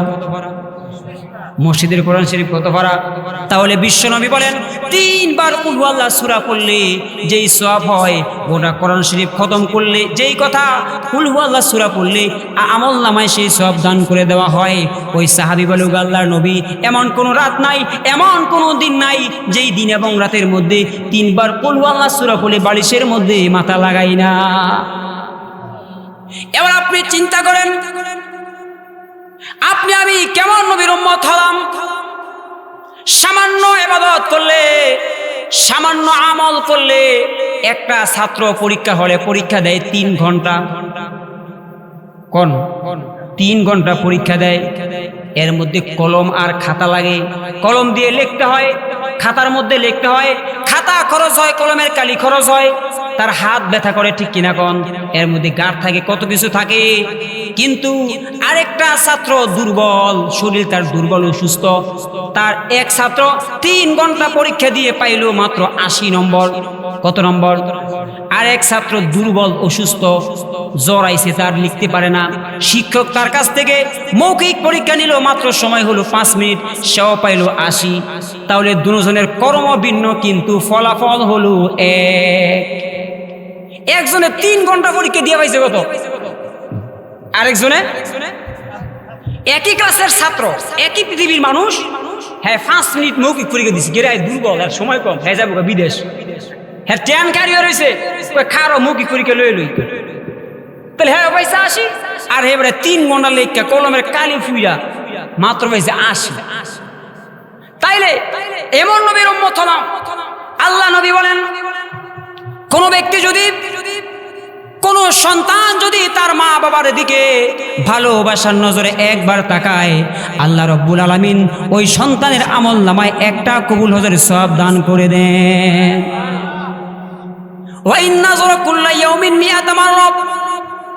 সাহাবায়ে কেরাম বলে, ওগো আল্লাহর নবী, কোন সন্তান যদি তার মা বাবার দিকে দৈনিক 100 বার তাকায় তাহলে কি সওয়াব পাবে কিনা? নবীজি বলেন, সন্তান যতবার তাকাবে আল্লাহ পাক তার আমল নামায় ততবার কবুল হজের সওয়াব দান করে দিবেন। শুধু তাই নয়, রমজানুল মুবারকে, রমজান মাসে কোন ব্যক্তি যদি একটা নফল ইবাদত করে ওই ব্যক্তির আমল নামায় একটা ফরজের সমান সওয়াব দান করে দেওয়া হয়। যেই ব্যক্তি রমজান মাসে একটা ফরজ ইবাদত করবে ওই ব্যক্তির আমল নামায় 70টি ফরজের সওয়াব দান করে দেন কে? আপনি রমজানে একটা নফল করবেন একটা ফরজের সমান, একটা ফরজ করবেন 70টা ফরজের সমান, 1 কেজি আলু কিনবেন 70 কেজি আলু ফ্রি। যদি কইতো রমজান মাসে এমন অফার, সারাদিন মাঝে আলুর বস্তায় কিনবেন। যদি কইতো রমজানে বাজারতে যেইটা কিনবো 1 কেজি কিনলে 70 কেজি ফ্রি। কথা বুঝেন নাম নেই আমার, কোন আপনি শিখুন, আপনার কথা কি শুনতাম? তো কথা তো আমার না, এই কথা মোল্লার না আল্লাহর। তাহলে রমজানে যদি খাদ্য মন্ত্রী যদি কইতো যেইটা কিনবেন, যেইটা কিনবেন লগে 70টা ফ্রি থাকবে, তাইলে দেখতেন হে মাটি শুদ্ধ কিনল। কথা ঠিক না? তো আল্লাহ পাক বলছে রমজানে একটা নফল করবা ফরজের সমান, একটা ফরজ করবা 70টা ফরজের সমান। এটা একমাত্র আমার নবীর উম্মত হওয়ার কারণে আমরা অফারটা পাইছি। শুধু তাই নয়, আল্লাহ রাব্বুল আলামিন বলেন, লাইলাতুল কদরি খায়রুম মিন আলফি শাহরিন। আমার উম্মত যদি 1 রাত ইবাদত করে, সবে কদরের 1 রাত যদি ইবাদত করে, অন্য নবীর উম্মত হাজার হাজার মাস, হাজার হাজার বছর ইবাদত করলে যেই সওয়াব হতো, আমার উম্মত 1 রাত ইবাদত করলে তার আমল নামায় এর চাইতে দ্বিগুণ সওয়াব দান করে দেন। একবার কুল হুয়াল্লাহ পড়লে 10 পারা কোরআন খতমের সওয়াব। এত অফার, এত অফার আল্লাহ পাক আপনাকে আমাকে দান করেছেন। কোনো ব্যক্তি যদি বেশি বেশি নফল ইবাদত করে ওই ব্যক্তির ফরজের ঘাটতি পূরণ হয়ে যায়। কোনো ব্যক্তি যদি চোখের এক ফোঁটা পানি ফেলতে পারে তার জীবনের সমস্ত গুনাহ আল্লাহ তাআলা মাফ করে দেন। তাহলে আমার বন্ধুগণ, আজকে ওয়াজের মূল কথা হলো আল্লাহ পাক আপনাকে আমাকে সৃষ্টি করেছেন ইবাদত করার জন্য, কিন্তু ইবাদত এত কঠিন নয়, ঠিক কিনা কোন? আল্লাহ তাআলার কাছে সবচাইতে পছন্দনীয় আমল হচ্ছে শীতকালের ওযু, গরমকালের রোজা, যৌবনকালের ইবাদত আল্লাহ তাআলার কাছে সবচাইতে বেশি প্রিয়।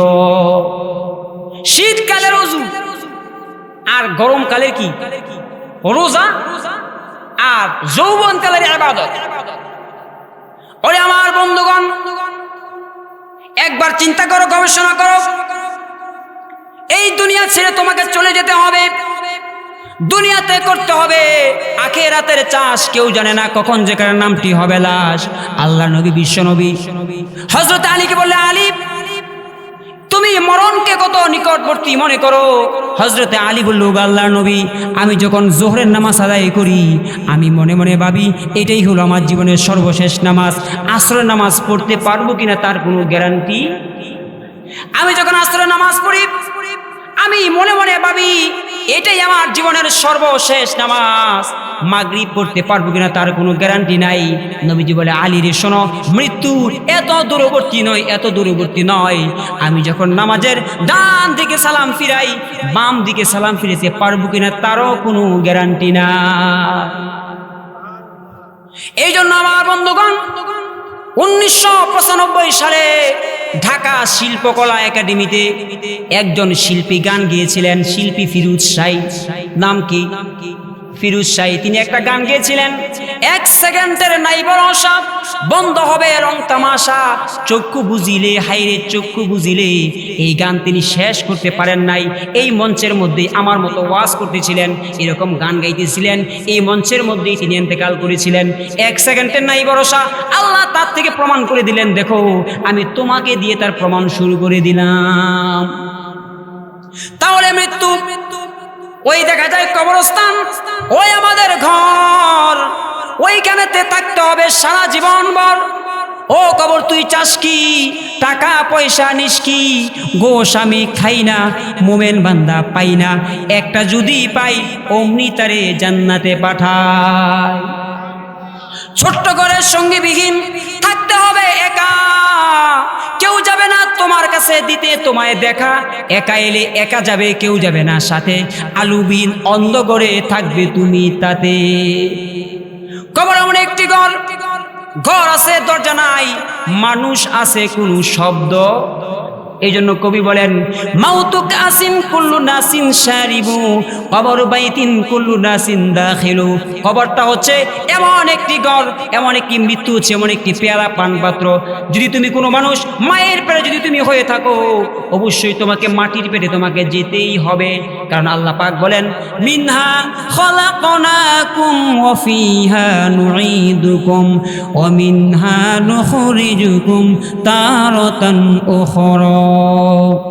মাটি থেকে জন্ম তোমার, মাটিতে মরণ, মাটি থেকে উঠতে হবে রাখিও স্মরণ। এই মাটি থেকে তোমাকে আবার উঠতে হবে, ঠিক কিনা কোন? এই জন্য আল্লাহর হাবিব আহলে বাইতদেরকে ডাকলেন, ও ফাতেমা ও আলী ও হাসান হুসাইন।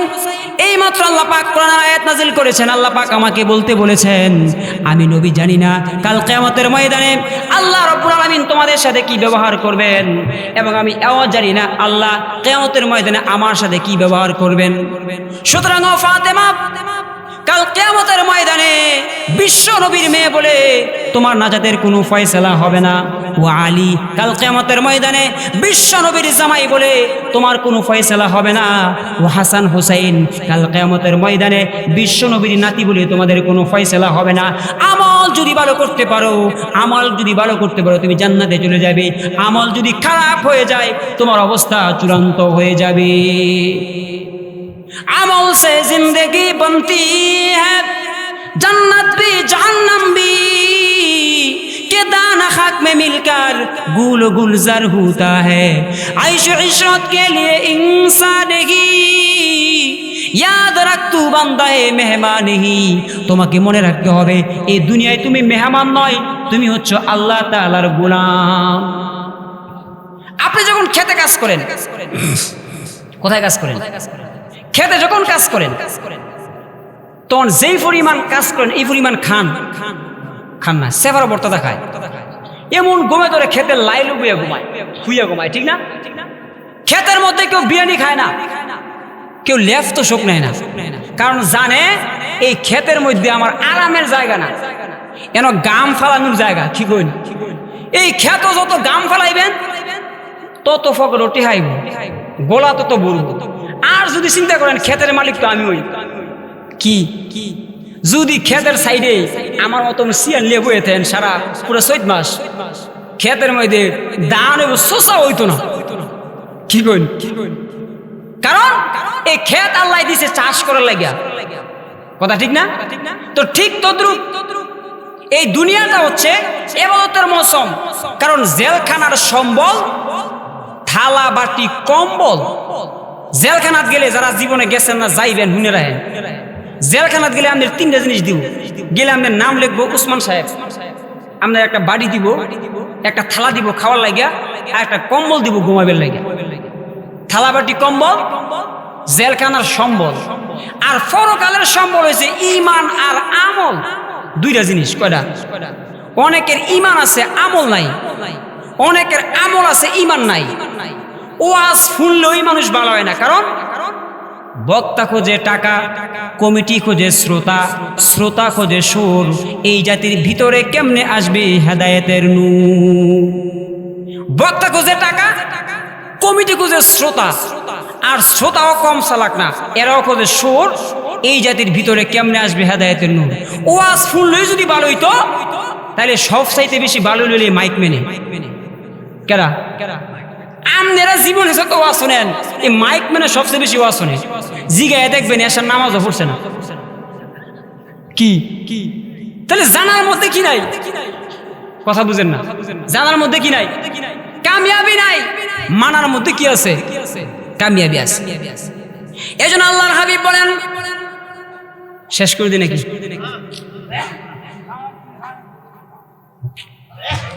এবার আল্লাহর হাবিব বলেন, ও ফাতেমা, ও আলী, হাসান, হোসাইন, আল্লাহ পাক আমাকে বলতে বলেছেন কাল কিয়ামতের ময়দানে আমি নবীর মেয়ে বলে, নবীর মেয়ের জামাই বলে তোমার কোনো ফয়সালা হবে না। আমল যদি ভালো করতে পারো জান্নাতের মধ্যে যাবে, আমল যদি খারাপ হয়ে যায় জাহান্নামের মধ্যে যাবে। এই জন্য হযরতে মা ফাতেমা ইন্তেকালের আগে মরজে মউত যখন হলো, স্বামীকে ডেকে বলল, আমার প্রাণের স্বামী, আমার মরণ যখন হয়ে যাবে তখন বেশি লোককে আপনি খবর দিবেন না, অল্প লোকদেরকে খবর দিয়া আমাকে কবরে দাফন করে ফেলবেন। এবার গভীর রাতে হযরতে মা ফাতেমা ইন্তেকাল করেছেন।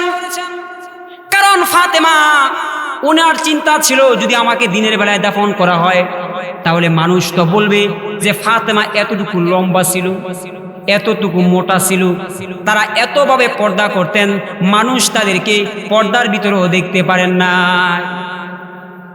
একদিন আমার এক বড় ভাই ওয়াজ করে, উনি শিবপুরে এক দোকানে গেছে, জুতার দোকান। কিসের দোকান?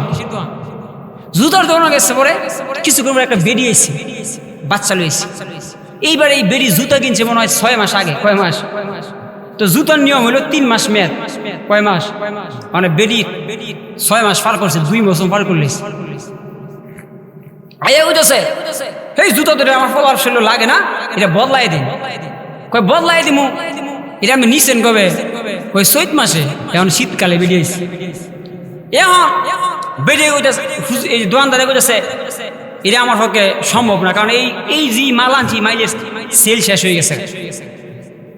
এখন বেরিয়ে যে তর্কাতর্কি করতেছে, বেরিয়ে একটা কথা কইছে, যে কথা লাগে আপনার করে শোনা নেই আমার উদ্দেশ্য। বেরিয়ে কইতেছে দোকানদারে, কয় খালি আপনি আমার চিনেন না, আর বাজারে সব বাড়াইতে আমার চিনি। কি বেরিয়ে কি কয়? কয় খালি আপনি আমার চিনেন না, গারমি করতেছে, আর নাই বাজারে সব আমার চিনে। এইটা আবার কেমন বেরিয়ে চিন্তা করে দেন। শহরে বাজারে দেখো নারীদের ঢল, পর্দাবিহীন তারা করে জলমল। ঠিক কিনা কোন? শহরে বাজারে দেখো নারীদের ঢল, পর্দাবিহীন তারা করে জলমল। অন্যকে তার দিকে আশেকে বানায়, দেশটা আজি ধ্বংস নারীর বেপরদায়, দেশটা আজি ধ্বংস নারীর বেপরদায়। এই বেপরদা নারীর কারণে ফসা কাঞ্জা ডিম দিয়া যেরকম ডিমের দিয়ে বালা বাচ্চার আশা করা যায় না, এই বেপরদা মেয়ে লোক দিয়ে ভালো সন্তানের আশা করা যায় না। এই বেপরদা থেকে কানা শামসু কোবা শামসু বাইর হয়। ঠিক কিনা কোন? ল্যাংরা শামসু বাইর হয়। কথা ঠিক কিনা কোন? এই জন্য বর্তমান মেয়েদেরকে বলি, এ যুগের মেয়েদের ধরন, এ যুগের মেয়েদের ধরন বলিতে লাগে শরম।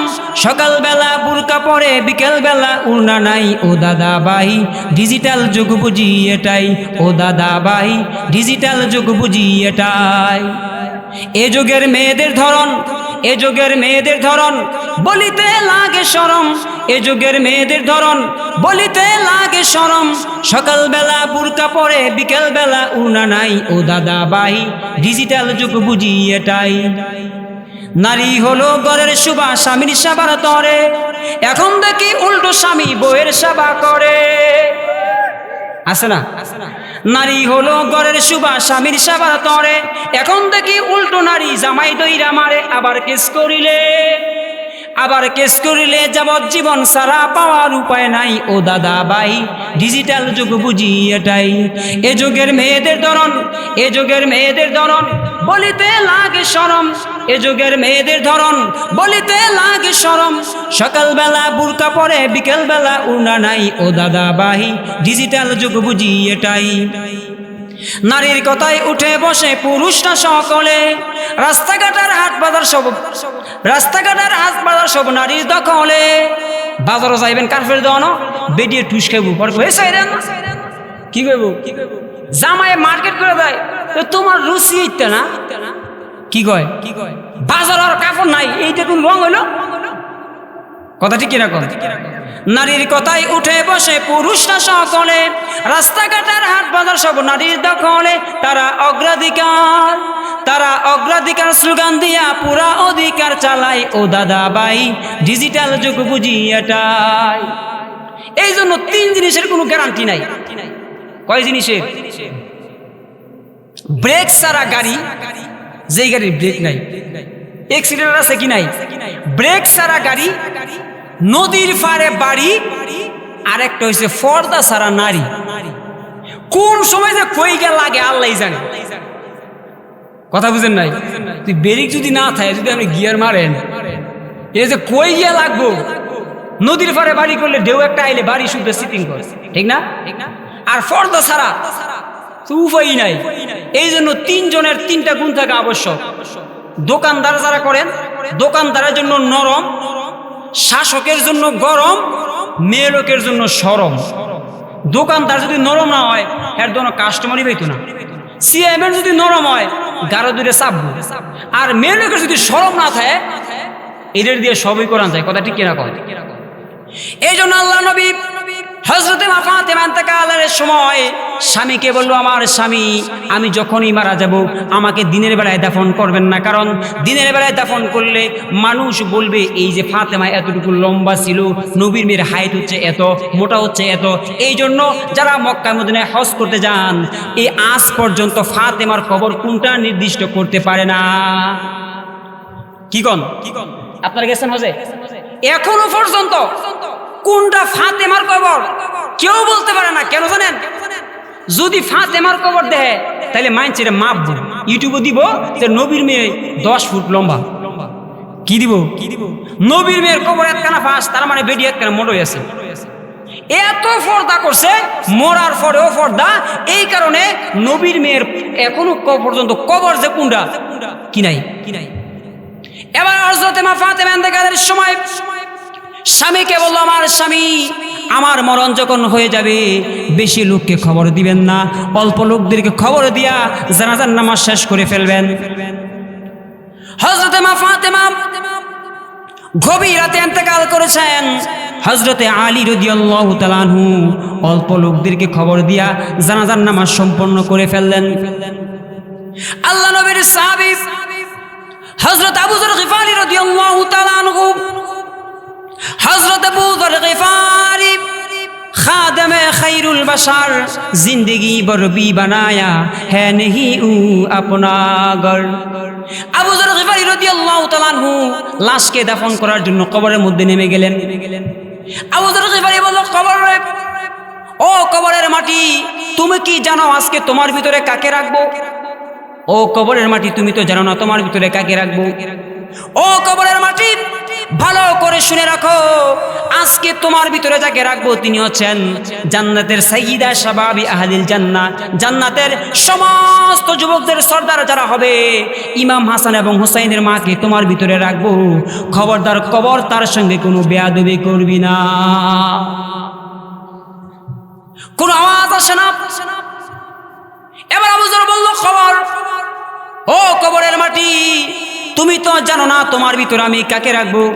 আজকে তোমার ভিতরে এমন লোককে রাখবো যিনি হচ্ছেন আসাদুল্লাহিল গালিব, দুনিয়ার সমস্ত কাফেরদের বিরুদ্ধে আল্লাহ রাব্বুল আলামিন যাকে ভাগ বানিয়ে পাঠিয়েছেন সেই আলীর স্ত্রীকে রাখবো। খবরদার তার সঙ্গে কোনো বেয়াদবি করবি না। কবর কোনো কথা বলে না, কোনো আওয়াজ আসে না। এবার আবু যর বলল, কবর রে, ও কবরের মাটি, তুমি তো জানো না তোমার ভিতরে আজকে কাকে রাখবো। আজকে তোমার ভিতরে যাকে রাখবো তিনি হচ্ছেন সাইয়্যিদাতুন নিসাই আহলিল জান্নাহ, দুনিয়ার সমস্ত মেয়ে লোকের সর্দারিনী যিনি হবেন সেই ফাতেমাকে রাখবো। খবরদার কবর তার সঙ্গে কোনো বেয়াদবি করবি না। কিতাবের মধ্যে এসেছে, আওয়াজ এলো, কে যেন বলতেছে, আবু যর, আমি হাসান হোসেনের মাকে চিনি না, আলীর বউকে চিনি না, বিশ্বনবীর মেয়ে ফাতেমাকে চিনি না। আমল যদি ভালো হয় আমার ভিতরে সুখে থাকতে পারবে, আমল যদি খারাপ হয়ে যায় তার অবস্থা চূড়ান্ত হয়ে যাবে। ইয়াউমা লা ইয়ানফাউ মালু ওয়ালা বানুন ইল্লা মান আতাল্লাহা বিকলবিন সালিম। এই কবর হচ্ছে এমন, এইখানে কোনো ব্যক্তির পরিচয় চলবে না, এখানে বিশ্বনবীর মেয়ে বলতে কোনো কথা নাই, বিশ্বনবীর ছেলে বলতে কোনো কথা নাই, আত্মীয় বলতে কোনো কথা নাই। আমল যদি বলা হয় জান্নাতের মধ্যে চলে যাবেন, আমল যদি খারাপ হয়ে যায় জাহান্নামের মধ্যে চলে যাবেন। আপনাদের এলাকার চেয়ারম্যান রাতের বেলায় রাস্তা দিয়ে হাইটা যায়, হঠাৎ করে সামনে পড়ছে একটা কি সাপ, বিষাক্ত সাপ, কি জানি, পোটটা অনেক রাগ, পোটটা সাপ পড়লো, পোট্টা সাপ ফেনা তুলেছে, ওনাকে সবল দিবে, যেহেতু পোট্টা সাপের লেজের মধ্যে পাড়া পড়েছে। চেয়ারম্যানে কয়, সাবধান সাপ, তুই তো আমার চিনস না, আমি তো ওয়ার্ডের ইউনিয়নের চেয়ারম্যান, কামড় দিলে তোর দাঁত একটাও থাকতো না। এখন যদি এমপি সাহেবের সামনে সাপ, এমপি কয় সাপ, আমি তো কোনো গৃহস্থ না, তুই আমার সবল দিবে, আমি তো এমপি। সাপে কি এমপি মন্ত্রী চিনি কিনা কোন চিনে? মশা, প্রধান উপদেষ্টা বাড়িতে বসা, গ্রামের বাড়িতে, এখন মশায় ওনার গালে কামড় দিছে। কয়, মশারে মানুষ খুঁজে পাইলে না, আমি তো সাধারণ কোনো মানুষ না, আমি হলাম দেশের প্রধানমন্ত্রী, প্রধান উপদেষ্টা, আমরা কামড় দিলে কেন? মশা কয়, তুমি পৃথিবীর যাই হও, যেহেতু তোমার মধ্যে রক্ত আছে সুতরাং তোমার মধ্যে আমার রিজিকও আছে। কি আছে? তাহলে দুনিয়ার কোনো প্রাণী যদি কারেন্ট যদি উপদেষ্টার মধ্যে লাগাই দেন, বাজ্যা মরবো কিনা? আমরা এলাকার কৃষকের লাগাই শুরু লাগাইলে বাঁচবে কিনা? তাহলে কারেন্টে এমপি মন্ত্রী চিনে না, কৃষক, রাজমিস্ত্রি আর কাঠ মিস্ত্রি বুঝে না, কারণ কারেন্টের সামনে যাই পড়বে তাকেই তো মরতে হবে, ঠিক কিনা কোন? কবর হচ্ছে ঠিক তেমন, কবর হচ্ছে এমন, আপনি কে, আপনি কি, আপনার পরিচয় কি আল্লাহর কাছে, এইগুলো আপনার ধর্তব্য নয়। আমল যদি ভালো থাকে আপনি কবরের মধ্যে সুখে থাকতে পারবেন, আমল যদি খারাপ হয়ে যায় আপনার অবস্থা চূড়ান্ত হয়ে যাবে। আপনি যদি মারা যান, আপনার সম্পদ খাবে লোকে, দেহ খাবে পোকে। সম্পদ খাবে কিসে কোন? সম্পদ খাবে লোকে, দেহ খাবে পোকে, যা আছে অঙ্গে তাই যাবে সঙ্গে। এই জন্য আমার বন্ধুগণ, একটু চিন্তা করো, গবেষণা করো, এই দুনিয়া দুনিয়া ছেড়ে তোমাকে আমাকে চলে যেতে হবে। কাল কিয়ামতের ময়দানে অবস্থা কেমন হবে? আল্লাহ নবীজি বলেন, কাল কিয়ামতের ময়দানে মানুষের মাথার তাত উপরে থাকবে সূর্য, গরম ডেকের ফুটন্ত ভাতের মতো মানুষের মগজগুলো টকবক করতে শুরু করবে, জমিনগুলো তামার মতো গরম হয়ে যাবে। একদিন আর দুদিন নয়, 50 আলফা সানা, 50,000 বছর মানুষ দাঁড়িয়ে থাকবে। এদিক দিয়ে জাহান্নাম মানুষকে খাওয়ার জন্য আক্রমণ শুরু করবে।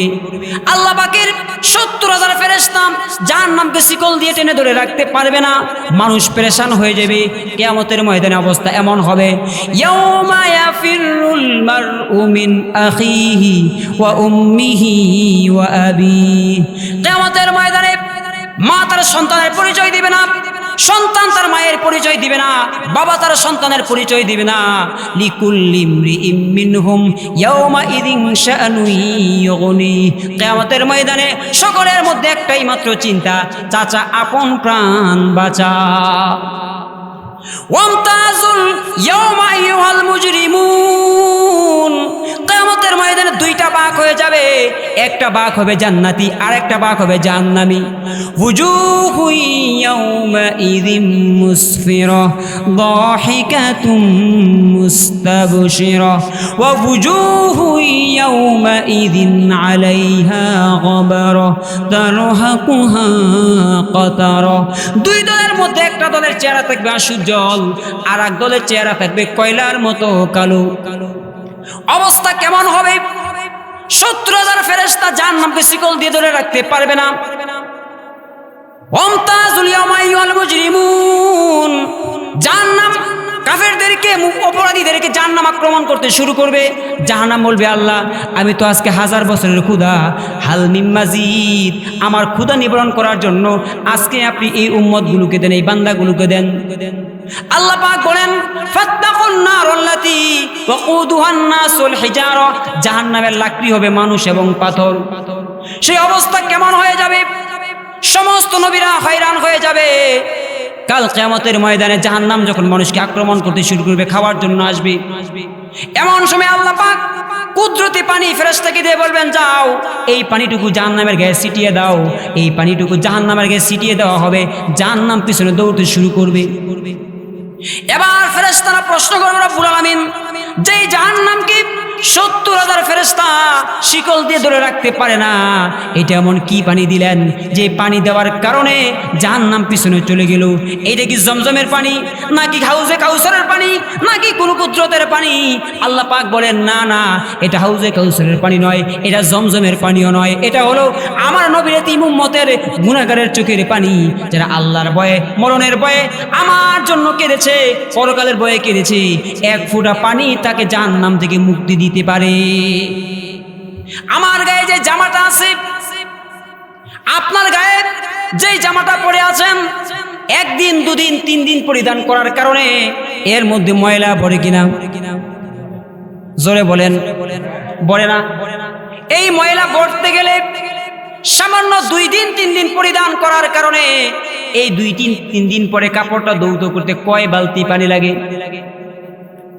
কয় বালতি? 2 থেকে 3 বালতি পানি লাগে, ঠিক কিনা কোন?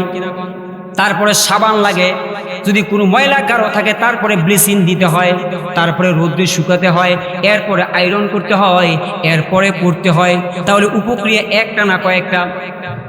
মাত্র সামান্য কয়েকদিন এই জামাটা পরিধান করার কারণে যদি দৌত করার জন্য কয়েক বালতি পানি লাগতে পারে, তাহলে তোমার 70 বছরের গুনাহ, তুমি 70 বছর পার হয়ে গেল, 60 বছর পার হয়ে গেল, 20 বছর পার হয়ে গেল, যত গুনাহ করেছো তোমার গুনাহ পরিষ্কার করার জন্য জমজমের পানি লাগবে না, হাউজে কাউসারের পানি লাগবে না, ঢাকা ওয়াসার পানি লাগবে না, ব্লেচিং লাগবে না, কোনো পাউডার করে দিবে।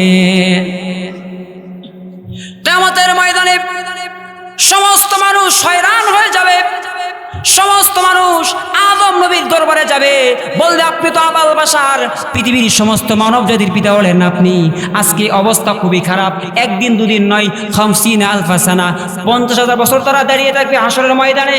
মাথার উপরে সূর্য, বলবে আমাদের সহ্য হয় না, সাইরা দে মা কাইন্দাবাসি, আমাদের সহ্য হয় না। ওগো আল্লাহর, ওগো আদম নবী, আজকে আপনি আমাদের জন্য সুপারিশ করেন যাতে আমাদের হিসাবটা তাড়াতাড়ি হয়ে যায়। আদম আলাইহিস সালাম বলবে, আমার পক্ষে পক্ষে সম্ভব নয়। আদম আলাইহিস সালাম বলে আমার পক্ষে সম্ভব নয়।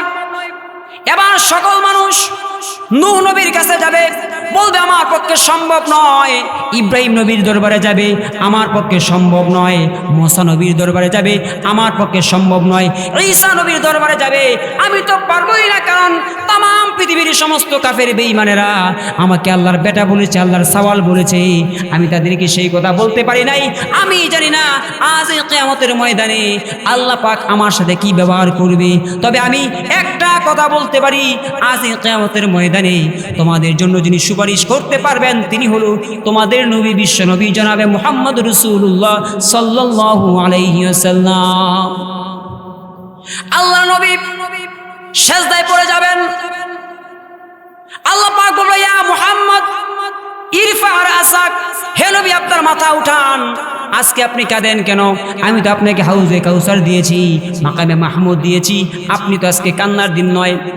আল্লাহর হাবিব বলবে, রব্বুল আলামিন মাকামে মাহমুদ পেয়েছি, কাউসার পেয়েছি, কাঁদি এই কারণে যে দেখতে পাচ্ছি তোমার ফেরেশতারা আমার উম্মতগুলোকে জাহান্নামের মধ্যে নিয়ে যায়। আল্লাহ পাক বলেন, হে মুহাম্মদ ওয়ালা সাউফা ইউতিকা রাব্বুকা ফাতারদা, আজকে কিয়ামতের ময়দানে আপনি আমার কাছে যা চাইবেন অবশ্যই আমি আপনাকে তা দিব, যেহেতু আপনার কাছে আমি ওয়াদাবদ্ধ। ওগো নবী, আমি আপনাকে অনুমতি দিলাম, আপনার উম্মতগুলোকে বাছাই করে জান্নাতের মধ্যে নিয়ে যান। হযরত আয়েশা সিদ্দিকা রাদিয়াল্লাহু তাআলা আনহা বলেন, ওগো আল্লাহর নবী, কাল কিয়ামতের ময়দানে অসংখ্য কোটি কোটি মানুষের মধ্যে আদম নবী থেকে শুরু করে শেষ নবী পর্যন্ত একটা দুইটা মানুষ নয়, কোটি কোটি মানুষ, ঠিক কিনা কম? এই মানুষগুলোকে আপনি চিনবেন কিভাবে? কারণ কিয়ামতের ময়দানে তো ভোটের আইডি কার্ড নিয়ে কেউ যাবে না। যাবেন? ভোটের আইডি কার্ড কেউ নিবে না, কপালে কারো নাম মুহাম্মদ লেখা থাকবে না, চিনবেন কিভাবে? আল্লাহর হাবিব বলেন, আয়েশা রে শোনো, যদি একটি ঘোড়ার কপাল থাকে সাদা, ওই সাদা কপালওয়ালা ঘোড়াটা যদি অসংখ্য কালো ঘোড়ার ভিতর হারিয়ে যায়, তাহলে বলো ঘোড়ার মালিক তার ঘোড়াকে খুঁজে পাবে কিনা? বলে হ্যাঁ পাবে। যেমনি ভাবে সাদা কপালওয়ালা ঘোড়া যদি অসংখ্য কালো ঘোড়ার ভিতরে হারিয়ে যায়, ঘোড়ার মালিক যেরকম ঘোড়া পাইতে কোনো অসুবিধা হবে না, ঠিক তদ্রুপ ভাবে আমার যে উম্মত নামাজি ছিল, 5 ওয়াক্ত নামাজি ছিল, আল্লাহওয়ালা ছিল, ওযুকারী ছিল, রমজানকারী ছিল, ওই ব্যক্তিকে কাল কিয়ামতের ময়দানে তাদের চেহারার মধ্যে নূর চমকাবে। তাদের নূর দেখে দেখে উম্মতগুলোকে বাছাই করে আমি বিশ্বনবী জান্নাতের মধ্যে নিয়ে যাব।